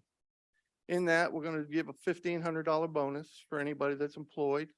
And we thank you for your support on that at the last meeting. $1,500 for support to ensure that we can retain our staff. Very, very, very important. As you've heard tonight, staff are leaving. You hear it across the county, across the city, across the state. People are just leaving their jobs, unfortunately. We're hoping with the classified salary study, $1,500 staff bonus. Many counties are not going to be doing that next year, or school districts are going to do that next year. But we are going to be able to do that on behalf of our people. With those dollars drying up in September of 24, anything we have at that point has to be encumbered by the end of September. Those are your contracts you may have in place for the purpose of, well, our biggest one's going to be with maintenance and operations. Getting the parts in, getting the repairs done.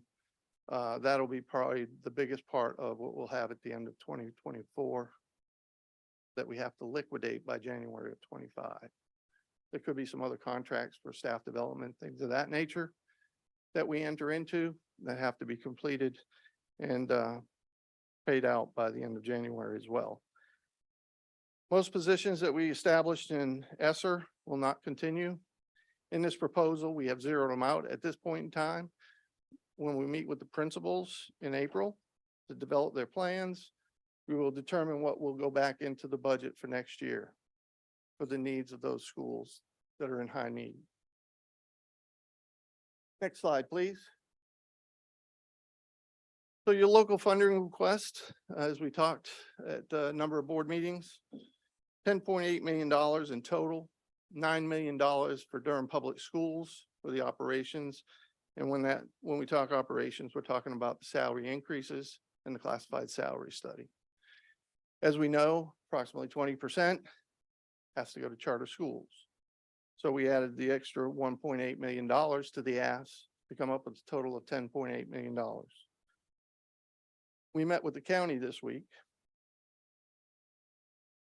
The county manager was very encouraging in her desire to ensure that living wage is maintained in Durham.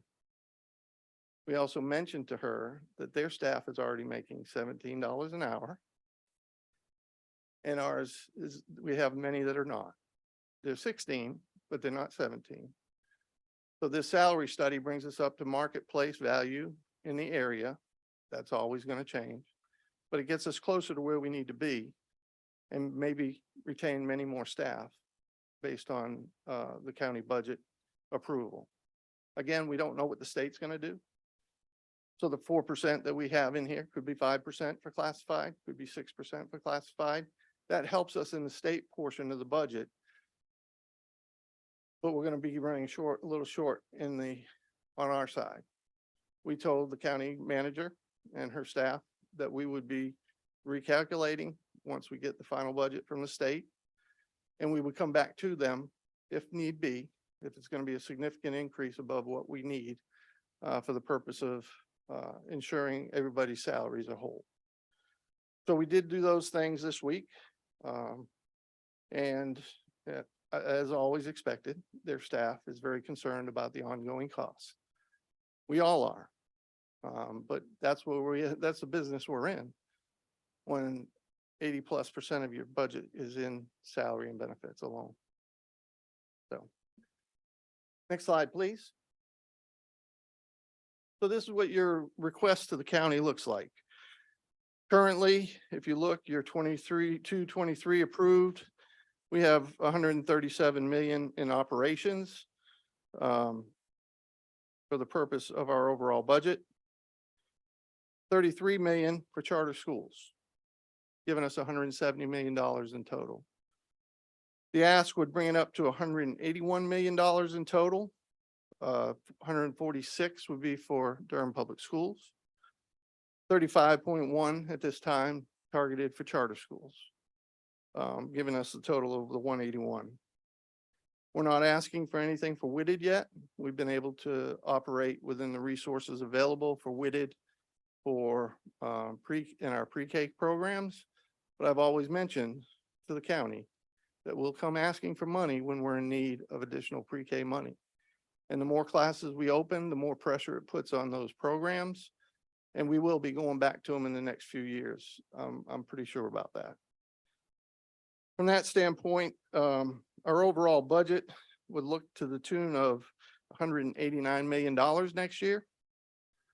Again, with $35 million in local going directly to charter schools. Next slide, please.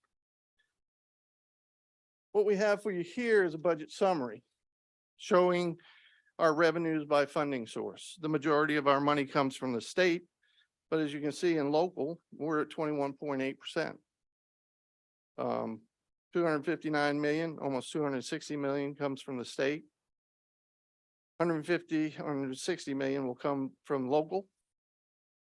Federal is 116 million in total. From that standpoint, we're still working within our realm of our COVID funds. We'll have about $80 million left to spend next year. Our capital funding is $145 million. As you could see, and I mentioned, we took out the COVID relief positions. If you look at the far column, our total positions are going to be 5,030 based on this budget currently. Remember, we had about 187 that were in a COVID program previously. Again, some of those will come back, but we have the funds. We're just not going to show them as positions because we don't want to make any promises yet.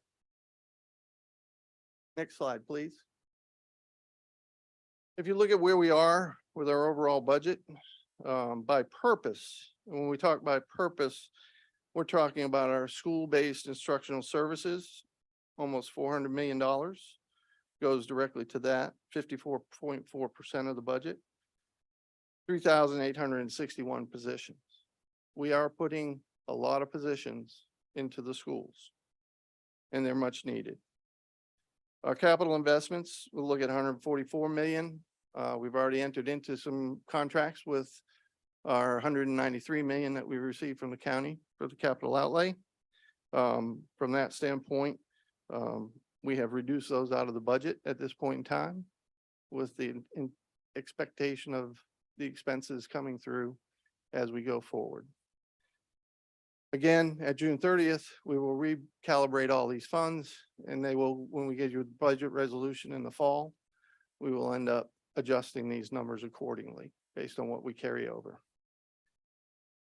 Operational support, 75 million, 663 positions. Over 300 of those positions are custodians, part-time, full-time positions. Then you have the rest of it, administrative and instructional support that goes to support the schools, 25 million, 157 positions. Ancillary services, those are your child nutrition and your community ed positions. You have 311 of those, 39 in technology, giving us a whole total of 5,030 positions in this budget. Next slide, please. As you look at it, we show you this one by budget summary by object. And this is getting more into how are you spending your money. 100 series is for salaries, 200 series is for benefits, 300 series is purchase services, 400 series is supplies and materials, and your capital investments. Transfers, there's been some questions regarding that transfer line. I'll speak to it on the front end.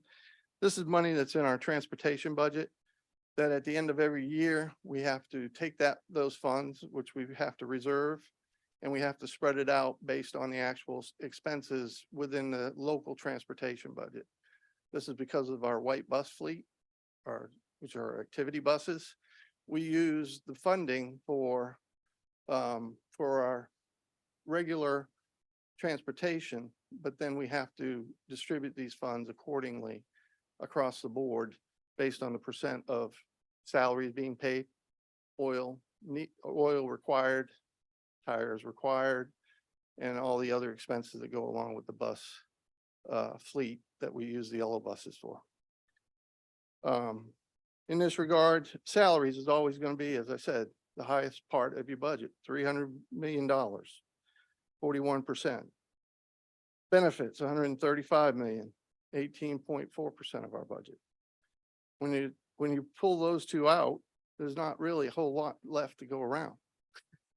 And you've heard that time and time again, in regards to that. But fortunately, we have to remember that, anything above and beyond, we're picking up locally. We're utilizing our federal funds, we're maximizing those, maximizing our state allotments. And then utilizing the remaining local funds, to operate our day-to-day business. Next slide, please. If you go to this slide, on this slide, this is about talking about what your budget's made of in regards to personnel.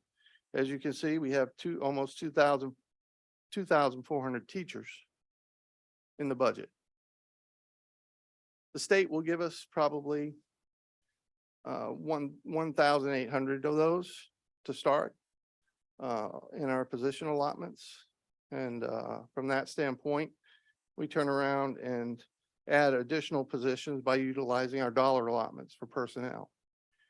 We have our exceptional children funds that have additional teachers in there. We have at-risk student funds that we fund positions with. From that standpoint, we have disadvantaged students funding that we add additional positions with. So we're utilizing those state dollars to fund most of those teaching positions. We only have about 400 in our current budget that are coming out locally. So that's a big difference compared to where we are with the total teachers. But those are additional positions that are needed to ensure that we have equitable distribution to our schools. Instructional support, these are your positions such as guidance counselors, social workers, and those types, psychologists that are there to support the student activities as well as the teachers in the school. You got 1,184 of those. Operational support, you got 810. As I said, about 300, a little over 300 was for custodial services that we added, bringing them on board from the contract years ago. And the rest of those are for the purpose of groundskeeping, operational services, as well as additional positions in the central office, things of that nature. You have your technical and administrative support as well. Those are part of your central office in that regard as well. You have school leadership, which are your principals and assistant principals, 163 of those. Central office administration, it shows 104, but there are others that are dispersed in your operational service as well, in your technical and administrative supports. And then your before and after school care as well. From that standpoint, Durham Public Schools puts a lot of positions out to ensure that we can make the best gains as possible for our students. As we know, we've been having difficulties filling those positions, as everyone is, which allows us to generate a fund balance. But at the same time, we've been, unfortunately, having to hire more and more non-certified teachers. I have to put that out there for the purpose of ensuring that we have people in front of students. They may not have their license. We're trying to get them licensed. Some of them have a pathway. Some of them will not have a pathway. But we do hire them to ensure that we can put a person in front of that class every single day so that they don't have a substitute in that classroom. Substitute costs are going up just the same. Last year it was 3 million. This year it's probably going to be about $3.5 million. It's an increasing cost that everybody's having to deal with. We do have other supports in place for teachers that are working during their planning periods. They're able to be paid for that. So, I mean, there's some important things that we're doing within our budget to ensure that we have people, qualified people, consistent people in front of our students. So with that said, we have $734 million budget that we're going to operate with starting. And from that standpoint, $35 million that we're not showing you is going to charter school at this point in time. Hopefully, we'll bring those kids back with our Growing Together plan, and we'll be able to have more students coming to Durham Public Schools to make, hopefully, it easier for all within the district. Next slide, please. With that said, just wanted to give you an update on the budget calendar. Tonight, we're presenting the superintendent's budget. We'll be providing the schools their planning allotments, setting up meetings for the beginning of April. We need to have a public hearing in April. We usually do it in your first work session, half hour before. We'll work with you on that to get that scheduled to ensure that the public can come and voice their thoughts in regards to the budget from that standpoint. In April, you need to look at your budget, see what the state's doing, because if there's anything that's going on, we could make an adjustment to the budget before we send it over to the county commissioners in May. May 15th is the due date for all districts to supply their budgets, their board's budgets to the county.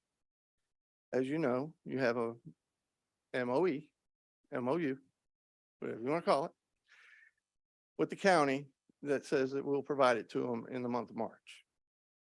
So tonight, this is on your plate for discussion and for us to move it forward to the county as our ask at this point in time, with the know-all that we can make changes if necessary. But at this point, I think it will be hard pressed to be able to get additional money in this ask at this point in time, based on our discussions with the county. May and June, we're going to meet with the county, latter part of May, and they'll pass their budget in June, by June 12th. I do want to say that there is a budget hearing for Durham County budget, which is going to be May 22nd. That's an important date. Those that want to go to the county and express their public opinion can go to the county commissioner's office and boardroom and speak to the county commissioners that evening. That is what entails the 23-24 superintendent budget to this day. I'll open up for questions. Thank you, Ms. Lasore. Did you have comments? For that budget presentation, the prices does say for action, but this is just for information. Is that correct? 'Cause we'll vote in April. The action we want from you is to say that this is what we're at this time going with to the county. Okay, and then That's we all. will vote again in April. Correct. All right. Board members, any questions or concerns? Thoughts you would like to share about our budget? Ms. Rogers. Thanks so much for putting this together. So much appreciation, because I know it can't be easy and it's a lot of public scrutiny over the numbers. We thank you for holding it down for us, Mr. Lisser. My questions are really around, I'm really pleased. I've asked my questions. We've talked about this, but around some of the comments we heard tonight, can we discuss what it looks like to have a EC supplement and how much that might cost? And I think I would like to know if there are any other positions in the district that we already provide supplements for, and about how much that costs. Like, not the county supplement, not but the differential pay. And what that would look like. And if there are other similar counties like ours, similar in size and demographic, that offer such a differential. and how much that would cost. I think that's what we'll hear again from the public. And we already know we're looking at the parental leave on the other side of this. So thank you. We could certainly look into those costs and what other people are doing around us, because there are some counties that are providing supplements for their classified staff on top of the salary. But understand that they're mostly paying the state salary, which starts at $15 an hour. And they might add a supplement to that for the purpose of increasing that, where we're putting it into our salary scales. But yes, we can certainly look at that. And that's what the salary study did as well for the classified personnel. I'm gonna ask just a follow-up question on that. Because the class, when we had the classified study presentation, one of their recommendation was to think about differential pay. And our budget ask really is a large chunk. So once we get that money, could we, with this current ask, still do some differential pay inside of that chunk? I guess is what I'm asking. Is some of that already included? Because part of that was in the classified salary study. I want to mention the differential pay difference were really for your IAs and your ECIAs in that regard. Those have a different level of funding for the purpose of what we heard tonight. Those classroom IAs and the IAs working with the exceptional children as well. But also not the EC teachers, like was not touched with that study. I think it's so important for us to be clear, and especially as the community is coming with asking for. I would just like to confirm that the recommendations are forthcoming, and there is much discussion as part of the classified compensation study about EC differential for classified IAs and all of that. So I think we will see that in the pending recommendations. There will be an opportunity for more discussion about that. But to your point, Board Member Byer, this is not EC teachers. That is not part of the work that is being done here that is specifically related to those instructional assistants. Thank you for that. It's really helpful to be really clear. And so in here, when we talk about additional funding needed to implement our salary study, we could, though, provide some differential pay for ECIAs. Yeah, yes, okay, that is included. Okay, thank you, that's helpful. Other questions? Sorry, when you say it's still forthcoming, we've seen the study. We shared it with the county and the commissioners, and it has scales in it. I mean, year 1 through 30. There's one for EC IAs and there's one for regular classroom IAs. This model and this budget is built on those, at least that's what I've been telling people. So I need to. That is correct. Okay. That is correct. Okay. Thank you. What I was speaking of is just the devil in the details. So we're getting really, really specific with the information from the recommendations from the classified salary study. Thank you. I'm gonna go Ms. Valladares and then Ms. Rogers. I'll come back to you.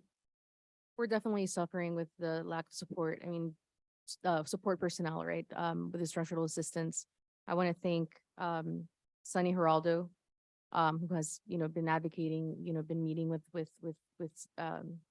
on behalf of all the instructional assistants. So I just want to name that this is definitely something we have to bring into the context that this is a conversation that we've had for a while. So I'm really excited about anything that we can do, and we are doing something. That 4%, 4.1% is definitely welcome. And I really love what you said, Mr. LeSueur. When you give us the numbers, you give us the truth. You give us like the scenario. You also let us know where we need to be careful in terms of, we want to make sure that we are fiscally responsible. We want to make sure that we keep our fund balance. I just had a question about our fund balance as it stands. 8 million was kind of like the general. Yes, $8 million. Is that something that we will adjust based on inflation, based on, or do we stay at 8 million? I just want to know fund balance wise. Yeah, so we're getting close to the end of the audit. They've had some staffing issues, much like us. They've had turnover, so on and so forth. They've had to deal with audits that have been 2 years in arrears in some school districts that they're working with. And they sent me a picture of our financials at this point in time. And it looks like we're going to go up to a little over $9.5 million in fund balance. So we're increasing our fund balance a little this upcoming for this year. And it should increase a little bit more in this current year that we're in now by the end. And I also appreciate the context that you always bring to us about state cops. I mean, at the end of the day, like we hear the advocacy about instructional assistants. There's intersection, the different groups that they touch, our most vulnerable students, our students that receive services from the EC department, exceptional children's department, but also ESL students. And those caps of, 10.6% that haven't budged. There's always just that question of what can we do with any discretionary funds that we get, with any local monies that we get, because we have those caps at the state level with the state funding. And so while our state legislature and while our representatives and our Durham delegation and everybody's up there trying to raise awareness of these caps locally, there's always just that question, what can we do to be a district that is being innovative in the ways that we support our most vulnerable students. The other thing I will add is that we have heard engagement. I think Ms. Denise and other folks who were just even, prior to this meeting, just talking about like summer options and freedom schools, right? And a lot of us on the board remember that my children went through freedom schools. Those kind of things about summer programming, again, addressing and keeping the focus on our students who could benefit from these things. So I'm just wondering about how are we trying to keep those in mind as well? In this regard, I mean, we do have money left in the ESSER funding that we're utilizing for our summer programming. We also have summer reading dollars that we get from the state. We got like $1.7 million, I think, this year from the state to support our summer reading programs. And those bridges that we want to make from 5th grade to 6th grade and 8th grade to 9th grade. I mean, those are critical points of contention as we move forward. But yes, we have money in the budget for that. Again, with the money drying up from ESSER, it's going to become more of a local cost than a state cost as we move forward in our summer reading program. So we're going to have to reallocate or adjust our monies to be able to get back into that rhythm of utilizing our local dollars for our summer reading, our summer programs. Ms. Rogers, do you have additional questions? Ms. Byer? So, Mr. LaTour, I want to thank you and your team for all the exceptional leadership in finance. Those awards and clean audits don't come without the work of your entire team. And I'm delighted to hear such strong support and partnership and collaboration from the county. We know that this is the state's responsibility, and we know that the county has stepped up, and I look forward to them continuing to step up. It was good to see Minnie here tonight. Minnie's been here fighting for these children for a long time. That's the reason we named the Staff Development Center after her. I still struggle to know whether what we're asking for is enough, because essentially all of our staff are behind the labor market, right? The pandemic shifted everything profoundly in this country. And so, yes, we've done the salary study. It took over a year. Our people patiently waited. I wanted this ask in last year's budget, right? I wanted this ask in last year's because I know how much the costs have gone up for our lowest paid employees. I know our grounds people say that they can't afford to live in this town and they're doing this hot work. I know Dr. Monk has told us that we can't afford like certified HVAC folks and plumbers and electricians, that we're essentially kind of cobbling together solutions in operations. We're cobbling together classrooms. I need the county and the state to understand that we have more vacancies than every district in North Carolina has more vacancies than they ever have. That they are approving charter schools at an alarmingly scary rate when you look at their performance. And so when we look at that orange line on that graph, the first one that you put up, the numbers of charter school students have doubled in this town in the last 10 years.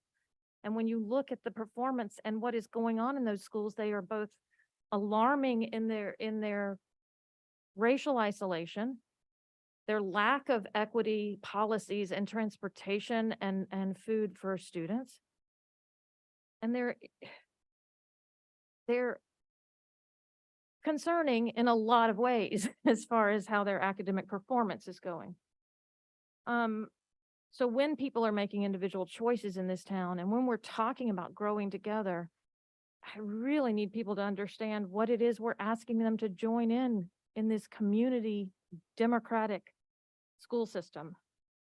So, what I see is districts around us going master's pay, and then they'll take our ideas about attendance bonuses for bus drivers, because every district is desperate for humans to work with children. And so I think we have to cost out some of the really important things and let our folks know where we're going to work on whether we can do master's pay, if it's not this year, then next year. Like, we're going to work on parental leave, like we've talked about, as Chapel Hill has put that in place. And it's the right policy for families and young children. I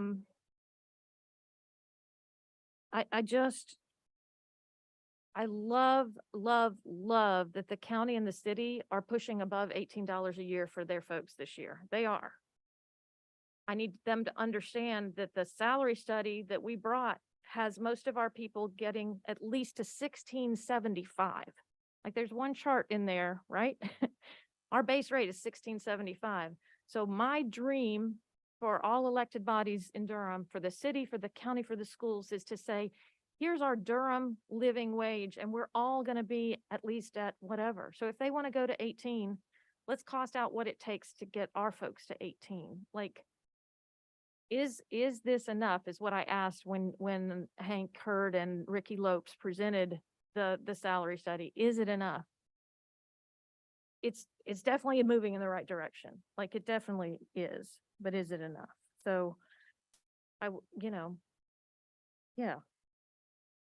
What would it take, back of the envelope, Mr. Lesueur, master's pay, just like, so we know, what would it take for us to actually invest more in national board certification, like the folks that we saw tonight, because that's a 12% bump that the state picks up, right? Maybe that's our best investment. The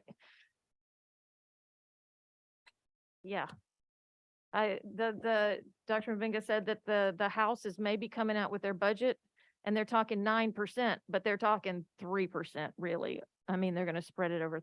So I don't know what my questions are, but I guess it's like, how do we vision together actually continuing to accelerate this? And is this actually all that the county can do, knowing that they were able to actively save $52 million into their fund balance last year? If it is, then we'll keep moving along methodically with them, but knowing at the same time that they're about to raise their base pay for their folks above ours. So that gives me pause. I've talked a lot and not centered questions. So master's pay, is that a question? Your master's pay, Dr. Lassane gathered all the people and the current salaries for those people. It'd be 372 additional people to get master's pay at a cost of close to $2 million. That's an ongoing cost. That's recurring, right? As you know, Right. Wake County's taking it out of their fund balance, but their fund balance is probably closer to $56 million. And so they have the ability to be able to do that. Yep. As well as their lap salaries to cover that as well. Yeah. I know y'all are thinking about the same kind of things. I know I'm not saying anything that y'all aren't thinking of. I know we talked about this before, that we would do classified this year, then we go back on teachers next year. It just feels like some and steps forward, but the market has moved, and the labor market and the cost of living in this community is so high for our folks. And I can't bear hearing people say that they're choosing between eating lunch or their children eating lunch. I mean, it just, so how do we continue to accelerate these conversations? If there is more that the county can do, I think we welcome that. The other piece that I worry about is that the 6 million that we have for recurring capital won't be enough for very long either. We're using a lot of federal money to do capital projects, and we're going to have to continue to revisit that in the future. One thing I dream of is, and I always have, is more people at the hub farm. Like, it's one person, it's two people, whatever. That's a thing that I always think is something that we're doing well. One thing that I always dream is more people for community schools coordinators. I think it's something we're doing well. The thing that keeps me up at night the most is the language justice stuff that Ms. Valladares brings up, and the EC staff and vacancies that I feel like we might need to seriously look at differential pay for those educators sooner than we have already brought to bear. So as y'all are continuing to craft this in the coming weeks, I just appreciate your feedback on, are there other strategic things? If the county could come up with $1 million, if the county could come up with $1.5 million, more than this, what would we do and what would we dream for continuing to move us forward and not let us fall behind? But I appreciate it. Thanks. Thank you, Ms. Barr. Ms. Chavez. Thank you, Mr. Lasor, for this budget, and Dr. Mubenga, and everyone who's been working on this. So I think it's just very, it's very comprehensive. I appreciate the I'll try to just hit all my points here. Appreciate the inclusion of the salary study recommendations. Very much support that for all the reasons that people have shared anecdotally, and for retention purposes of our very hardworking staff. I guess I want to think of this budget as ideally a people-centered budget. And even though we don't necessarily get people-centered monies from, coming down from the money that we would need to be fully people-centered from the state. And so I also just wanted to say, I again reiterate that I support the looking at parental leave for next year. And I hope I think that'll be, I think it's the right thing to do. I think it'll be good for retention. So that'll be a process, but I do want us to work on that. And let's see what else. Appreciate knowing the numbers about master's pay. I also want to say I'm interested to hear what it would take to have the EC differential pay. And my question, what I'm wondering too with that is, recognizing that EC teachers work so hard, they are filling gaps right now that are left, wide open. And it's not only a Durham problem, we've talked about that, but they're doing so much to support students with special needs. And I'm also wondering, if we do offer differential pay for EC staff, what outcomes might that bring us? In more, what do other districts who do that see? Better numbers of staff, less vacancies, more retention. Just kind of wondering what we get for that investment. And I also wanted to ask you, Mr. Lasor, to just speak to the EC hiring bonuses that we are, that we put into place this year and that we're continuing to do, just so we can, kind of highlight that, because that is an investment that we are making in our EC staff and have been actively trying to recruit, EC teachers. So I wanted to ask you to speak to that. And then maybe I have one more question. I want to let Dr. Lassane speak to that. She's in charge of the hiring bonuses, retention bonuses. So she'll have a more thorough understanding and give you a better answer than I would. I'll just give you a straight answer. She'll give you the real answer. With the ESSER funds, we did have a number of different bonuses that we offered the first year. So for EC teachers, we continue to have the EC bonus. It's a $3,000 bonus for new EC teachers. Thank you. I just wanted folks to be aware that we are, making Can I- that. Can I ask a follow-up on Go that? ahead. Yeah. And I think I asked this at a previous meeting. Do we have any details about how long folks are staying after they get that retention bonus? I am actually still working on that reporting. It takes some digging. So I have some folks that are working on that to get that information for you. Thank you. I can answer not the amount of time, but in the first year that we gave out over 700 bonuses, 10% of those left within the first year. So 70 people left within the first year.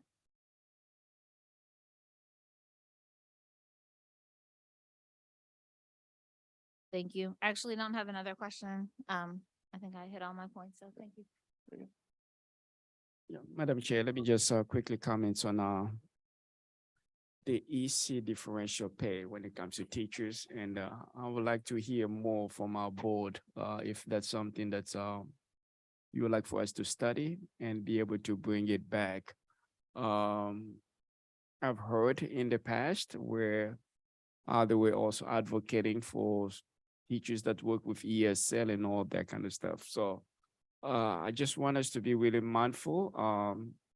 We've been working really hard to increase supplement of everybody across the board.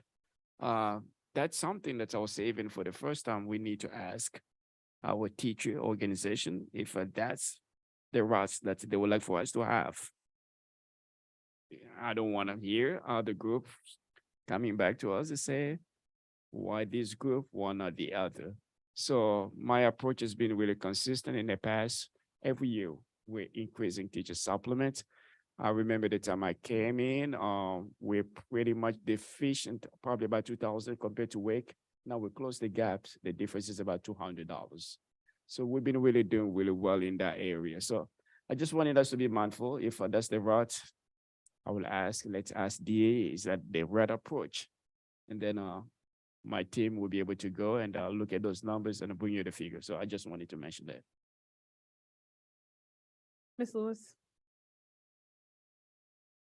Thank you, Mrs. LaFleur, for this presentation. And again, just always being very direct with us about where things are and where we really need to be. Just a couple of questions for me. One, instructional support is at 1,164. And that's where our mental health support services reside. Where are we with ESSER funding to bring in the mental health resources that we'll be losing because of that? And for Dr. Hardy, we had a presentation a few years ago about getting to that 125 counselor ratio and having a plan. Is that included in this number?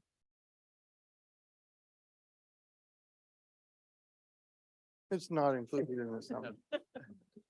I don't want to say it. With the ESSER funds, we were able to bring it down. I think we put in like 36 additional counselor mental health positions into the schools. But it's not getting us to where we need to be. I think it brought us down to 1 to 276, and we wanted to get down below 1 to 250. if I remember correctly. So we were getting close, but that's what the ESSER funds. So that's gonna go back up, closer to 1 to 300. I am supportive of this budget. I wanted to say, I didn't say that early on. And and even as you had asked about the EC differential pay, I would like to explore that and what that looks like. And I would like to lean in such a time as this to see what the numbers would look like for additional mental health support for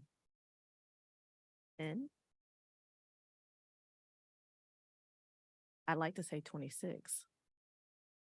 But that's the part of the budget again. If we're asking for more, I really want us to center our mental health support. And I know that we have a lot of needs and a lot of requests. Yeah, the worst they could say is no, if that's the case, if we decide to look at that difference. Just looking at 10, you're probably looking close to $850,000 for those 10. $85,000 with salary and benefits. Sounds reasonable to me. So couple that with whatever percentage we're gonna give to charter school, that's easy, $1 million. Yeah. I appreciate that. And then my other question, thank you for talking about the summer bridge literacy programs that the district is doing. Ms. Valladares, you brought up the Freedom Schools. We've been asking about that for several years, and I just want to note that just clarifying, that's for bridges, that's happening, but it'll be at the individual schools if they choose to bring on Freedom Schools. And Dr. Stewart confirmed that there's funding for that option if that's what the schools choose. So that's just one of the programs I definitely and truly appreciate having in the school. Nice to learn that Ms. Chavez actually taught Freedom School curriculum in her history as well. And I just know it's powerful for literacy for our kids to see themselves in the curriculum that they're reading. I think that's all I had. Thank you for the presentation. Ms. Carter Alton. I'd echo so much of what's already been said. One, thank you so much for putting this together and for laying it out for us as nicely as you did. As someone who's learning and getting up to speed, it's really helpful to see all of the data in different ways and to hear from you. I commend the decision to begin implementation of the salary study for DPS classified staff. I agree. I would love to be able to do more, and I hope that we can continue to think about creative ways to support all of our staff, but especially classified staff right now. I'm interested in this EC differential pay, but I'm hearing what Dr. Mubenga is saying, and I do think it's wise to think about that and talk to the teachers and educators about how that would be perceived. We don't want to be seen as being unfair, yet also recognize the extra effort and work that these educators are putting into their jobs. Same for ESL, my goodness. Also very interested in hearing more about paid parental leave and working towards that. And absolutely more mental health support, especially given where we are right now, grieving in our communities. I think that needs to continue to be a priority. And wherever we can provide additional mental health support in the form of counselors, social workers, psychologists for our schools, that should be one place that we prioritize putting resources. I also wanted to add, I know that before aftercare is a little bit different, and enterprise units, so DPS is just providing some additional funding, but I'm wondering if we've thought, with a long wait list last year and challenges with staffing, this is such an important resource for our families. I wonder how the money allocated and the planning around trying to prevent some of the issues that we saw last year, what the thoughts are on that. So there are a couple things that are part of that program, right? They have their revenues that they bring in close to $2 to $2.5 to $3 million annually. They have some funding that's coming from the state on top of that to help support the programs. We're looking to provide some IAs that have been part of that through our ESSER program funding. Those are the types of things that are there for them to have that support. the big problem is, like everything else, it's about staffing, right? In the end, if we have the wait list and we can't get the teacher, the counselors or the individuals, that are part of the program, that's our biggest program part that we have issues with along the way. But we do have different resources going into that as well. So there are, those state dollars are going to dry up that are coming from that standpoint, because they're basically part of their ESSER program at the state level.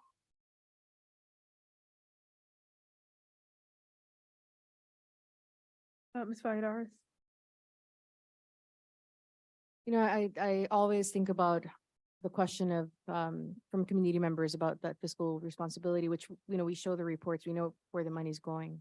The concern is more about around how can we be very intentional. And I know that all of this shows intention to a degree, but I just want to just highlight some of the conversations around the current state. So North Carolina, English language learners, and the intersection, because a lot of English language learners are actually part of the EC department. So these students, they don't have special needs. They have needs, right? And we have to like understand this is not any special factor. This is what we owe these children, to give them a sound and basic education. And so that sound basic education is not across the board. It just doesn't look that way for a lot of students. We recently saw in the news an 18-year-old who last year was a ninth grader.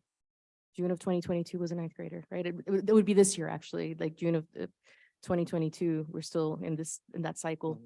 18 years old, ninth grader who has been arrested. I looked at the stats for North Carolina, and it says English language learners in North Carolina measured far below any other subgroup in annual measurable objectives, perform poorer in school than their Black and white peers, and can be excluded from participating in standard-based tests because of those accommodations. So we have language needs. So I just want us to keep that in mind in terms of like what a sound and basic education looks like and how we use our money. And definitely supporting differential pay is one way to do that, with, especially with exceptional children's department, the services that our students deserve. That is not a special treatment. This is what they need. They need the support, and also not losing sight of the subgroups that have 16% proficient. Like that is the number we need to be looking at. So in these conversations, like definitely let's talk to the union. Teachers are already telling us, they have been emailing us for years, right? Letting us know that there's definitely an equity concern. When we look at the current stats in terms of school to prison pipeline, children caught up in many different dangerous risk related things. I mean, we see the most vulnerable students falling into that, and it ties into mental health.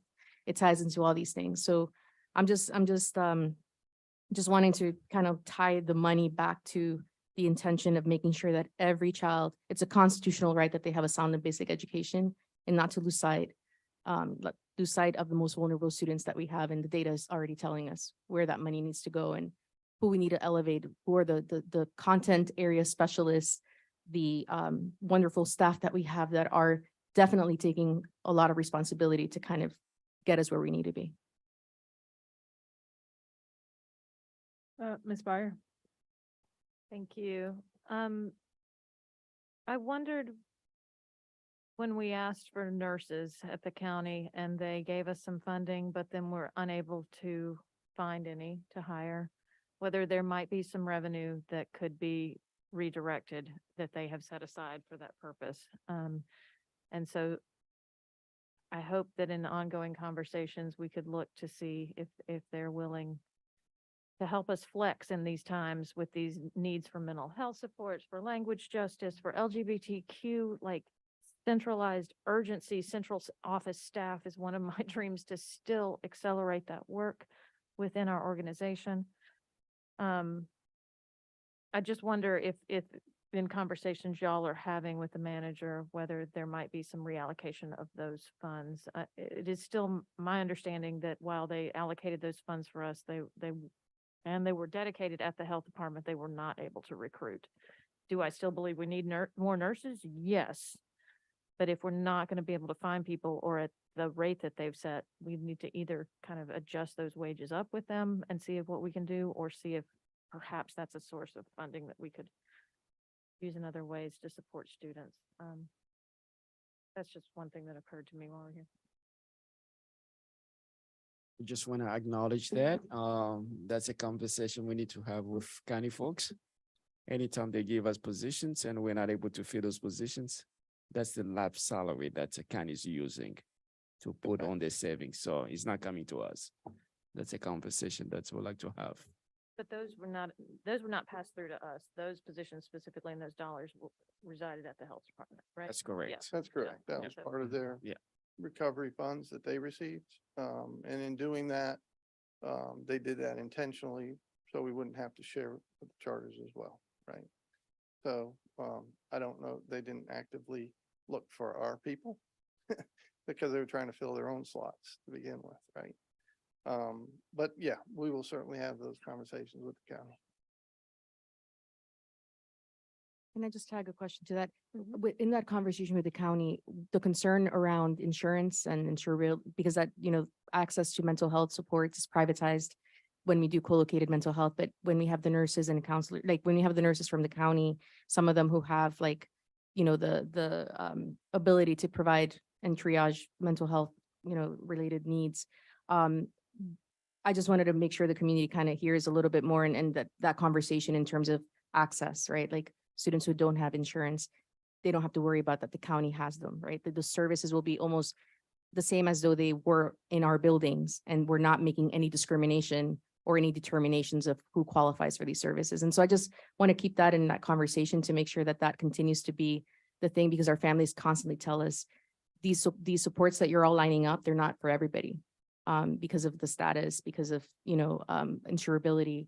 And so I just wanted to make sure that that kind of stays in the background. Thank you. Point well taken. A couple of questions before we transition to a vote. There's so much to talk about here, and Paul, you always do a good job of talking about what we're taking care of, Mr. Lesor, and what also the state needs to do. And I know, Ms. Byer, I think you brought this up in previous meetings about going down to Raleigh, and I wonder if that's something that we might want to organize, or we spend some time at the General Assembly talking to our legislators about our needs that are so great right now and are shared with other folks in our area and across the state, to get to that sound basic education that courts are arguing about. But also, while that argument is happening in the courts, our children in school every day, and they're being impacted by some of those lack of funding opportunities that our children deserve. So I don't know if you'd be interested in that, or board, if y'all be interested in figuring out, we can organize that. We know our Durham delegation comes to us, but it'd be nice to show up with them. The other question I had is around our ESSER funding and those positions that might be going away in 23, 24.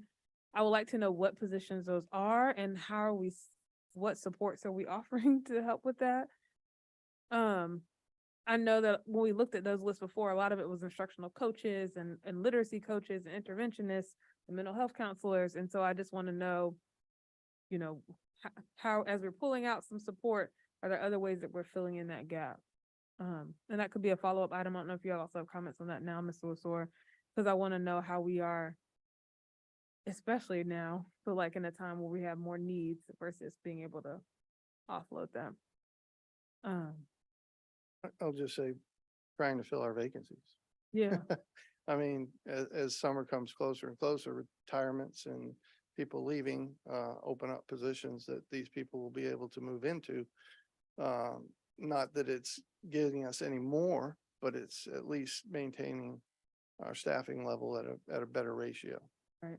And I think about some of the workload that some of them were carrying. Where does that go as they move into these different positions? That might be a Dr. Hardy question. That is. I'm not gonna chime in on that. Yeah, or Dr. Stewart. I see her coming. Good afternoon. When we engage principals in the allotment meetings beginning in April, we will consider each school's case by case and have conversations around those items. So thank you. We are very much aware that there will be some schools in need of those persons, but we have to consider it case by case. Thank you. And that'd be helpful if we can just get a report out of kind of how that flows.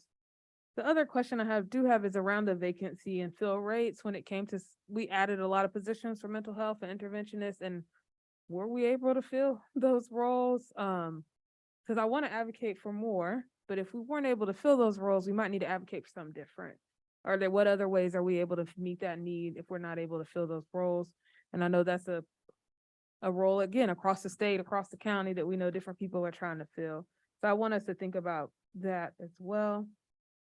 And then one just logistical thing. You said in April or our work sessions, normally when we do our budget hearing, can we go ahead and set that date on the calendar so we can notice it and make sure that people have an opportunity to attend? So we are looking at, is it April 6th? Our work session starts at 5:30, so we could do a hearing starting at 5. All right, so let's do the hearing starting at 5. And that way we can have that, go ahead and schedule it. It's noticed so people in the community can show up. This is, and then I actually have one more comment. I know we're thinking about bringing up the bottom of our scale with our classified salary study. And this is a note for when we bring back those proposed schedules. When we've done that before, what happens is that it compressed our scale, and a lot of our members who had seniority are getting really close to folks who are coming in new. And so I just want us to consider what that looks like as we put our scales up and make sure that we keep that differential. And so the folks who have seniority, like Mr. Williams, who came in earlier, are also feeling that difference. Because I know that it's caused some tension and some frustration among folks. So how do we make sure we do both? I think the comments around differential pay for EC and what that looks like and is that the right move are really good conversations. And it makes me keep thinking though, like pay is one part of our puzzle. And when it comes to retention, what are the other pieces that we can shift and move? You know, is it free lunch for our staff members? Is it an opportunity for childcare for all our staff members? Like what are the other shifts that we might need to be making in our retention puzzle? What other tools do we have in our toolbox to be thinking about how do we retain staff? So I'm just putting that out there, some of the other thoughts I was thinking about. I know you posed it as a question. I think I might know the answer, but I do want to see if the staff has it. I'm just confident that Dr. Lassane does. You asked about the behavior interventionists. Did we get those positions filled in mental health? Did we get those filled with the ESSER funding? Or were there still some that were open? I assume that we did based on what Dr. Maddox Perry shared, but may not. We were able to fill some positions, but Dr. Hardy, I don't think we filled 100% of the positions. I don't think we filled 100% of those positions either. One of the things that we do carefully have to work closely with HR on the licensure area when we talk about our mental health specialists, just as when we had the conversations about the nurses, is making sure that those staff have the credentials for those particular positions. And for those positions, do we hire at the associate level or do they have to be fully licensed? I want to say we hired some of those positions at the associate's level because I need to do some research on that. But I'm almost positive we hired some at the associate's level because of some of what we were experiencing with the credentialing. And then my last question with the interns and partnerships we have with NCCU and Duke University, did we have interns or students working towards licensure also supporting our school communities? Specifically in the mental health Yes. arena, I would have to do some research on that one. I cannot recall just off the top of my head any specific interns off the top of my head, but I would have to go to some of my staff to see if we had interns in those areas. I know we had at least one from ECU. So there you go. And I think we had one, but they didn't stay from UNC, and will love to see that partnership grow too. Yeah, I was thinking, and maybe on an individual school basis that they're bringing in that support and things of that nature. I would love to see that partnership strengthen those who are interns and converting them to full-time employees with us. But I know you're working on all those angles, so thank you. And we do have some EC contracts that are let out that are for interns. with NCCU and other schools to fill some of those holes that we're working with while giving them the opportunity to get some on-the-job training. Yeah. And go ahead. I think it might be helpful. I'm gonna ask for some really detailed data too, to understand what these different, I think it's important to differentiate the different roles. A school counselor versus your licensed mental health work versus a social work, like they have different expertise and things that they are allowed to support students with. So I think if we can, when we send that data, differentiate out what roles they're in, because I think that'll help us again, kind of wrap our head around what we have and what we need. Which one's filled, which ones are not, and what we have and what we need. Because again, your school counselor is going to be able to provide something different than your licensed clinical mental health counselor. Ms. Byer. Yeah, I was also thinking as we move forward with taking this to the public and across the street to talk with the county, I think it helps to unpack some of the salary tables and to start letting our people know what their proposed new salary would be. Sorry, like bus drivers will start at this, and at 10 years experience, they'll be at this. Like just highlights from some of those job categories, I think would be really important. And I think it's important for us to paint the picture for our county about the vacancies and just be honest about, I know they have vacancies with their social workers. I know the police department has vacancies, but our vacancy and our retention and our turnover is unprecedented. And I think we just need to be transparent about it, but also clear graphics, slides and things like that, that we can show that I think is really compelling about the urgency of the need for raising those folks up. And I want us to be able to communicate to our bus drivers, stay in Durham because this is what we're fighting for you to get in the next school year. Stay in Durham for this ECIAs. Like, I think it's really important that people know how their pay will change if we can get this accomplished. Thank you all for your comments on the budget. Dr. Mavinga? Yeah, just want to make general comments here about the budget process. Thank you all for helping us really to stick with what we decided we were going to take to the county. When we met with county manager, very receptive. It was really good conversation. I'm saying that to say this. This is what I told county manager with her staff, that we're not bringing our wants, we're bringing our needs. So 10.8, that's what we really need. I know last year, as we're increasing our salary for certified employees, we showed $1 million. So the reason we're able to make it work, because we have all this money with SR funds and all that kind of stuff, and all these lab salaries. But if and that's still reoccurring, that we gotta be able to maintain that $1 million. And I said, we have to have that 10.8. If we're gonna have short 9, for us to be able to go pick up whatever that difference that is gonna be reoccurring, that's keep on adding up. By the time we're gonna start running out SR funds, we have to start meeting all these technology needs and all that kind of stuff. Our budget's gonna be really tight. So as you're gonna do your advocacy, we really need that 10.8, exactly 10.8. I know some managers in the past, other places, they are skeptical to fund the school district 100%, but we did not bring something in excess. We brought exactly what we needed. And I think if we can get a good faith from our county manager, I think it would be a good step in the right direction, so. And I would just like to say, reach out to me if you have any questions. There's a lot of information in the budget. As you're going through it, if you have any questions, please reach out to me and we will get you your answers. We want you to know that we're here for you. We want you to understand what we have. And because it's not all, I give you papers this thick if you want to know more. But I think this is a great tool for you to be able to hit the highlights and see where we're headed. 100% agree. I think that budget booklet is such an easy, I shouldn't say easy, it's a digestible way to look at our budget and to be able to process what's going on in each department.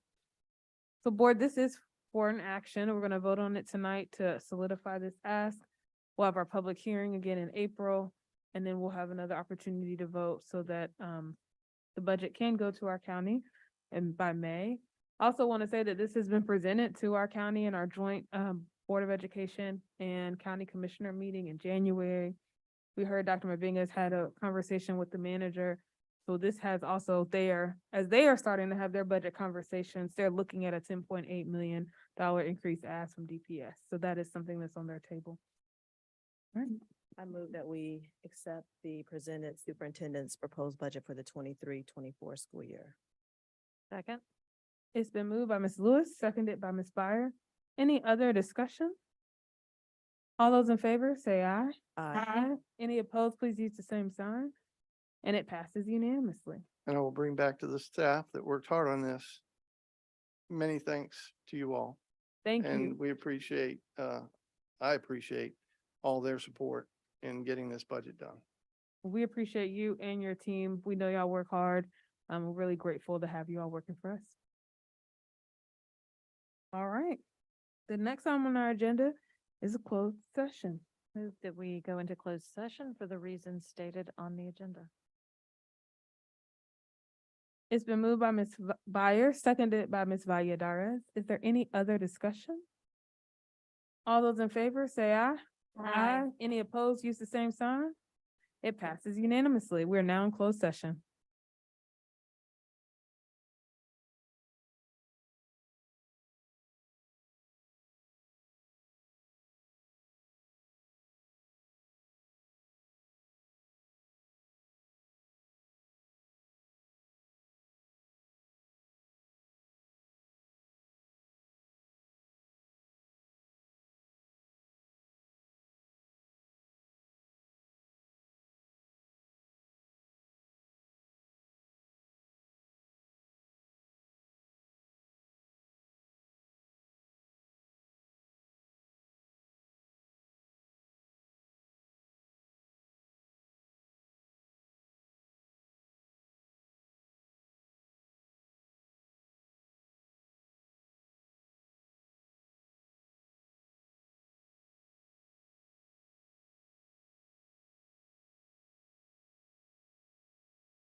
We are now in open session.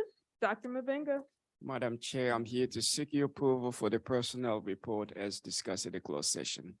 We have approval of the personnel report dated March 23rd, 2023. Second. It's been moved by Ms. Byer, seconded by Ms. Rogers. Any other discussion? All in favor, say aye. Any opposed, please use the same sign. And it passes unanimously. With that, we are adjourned.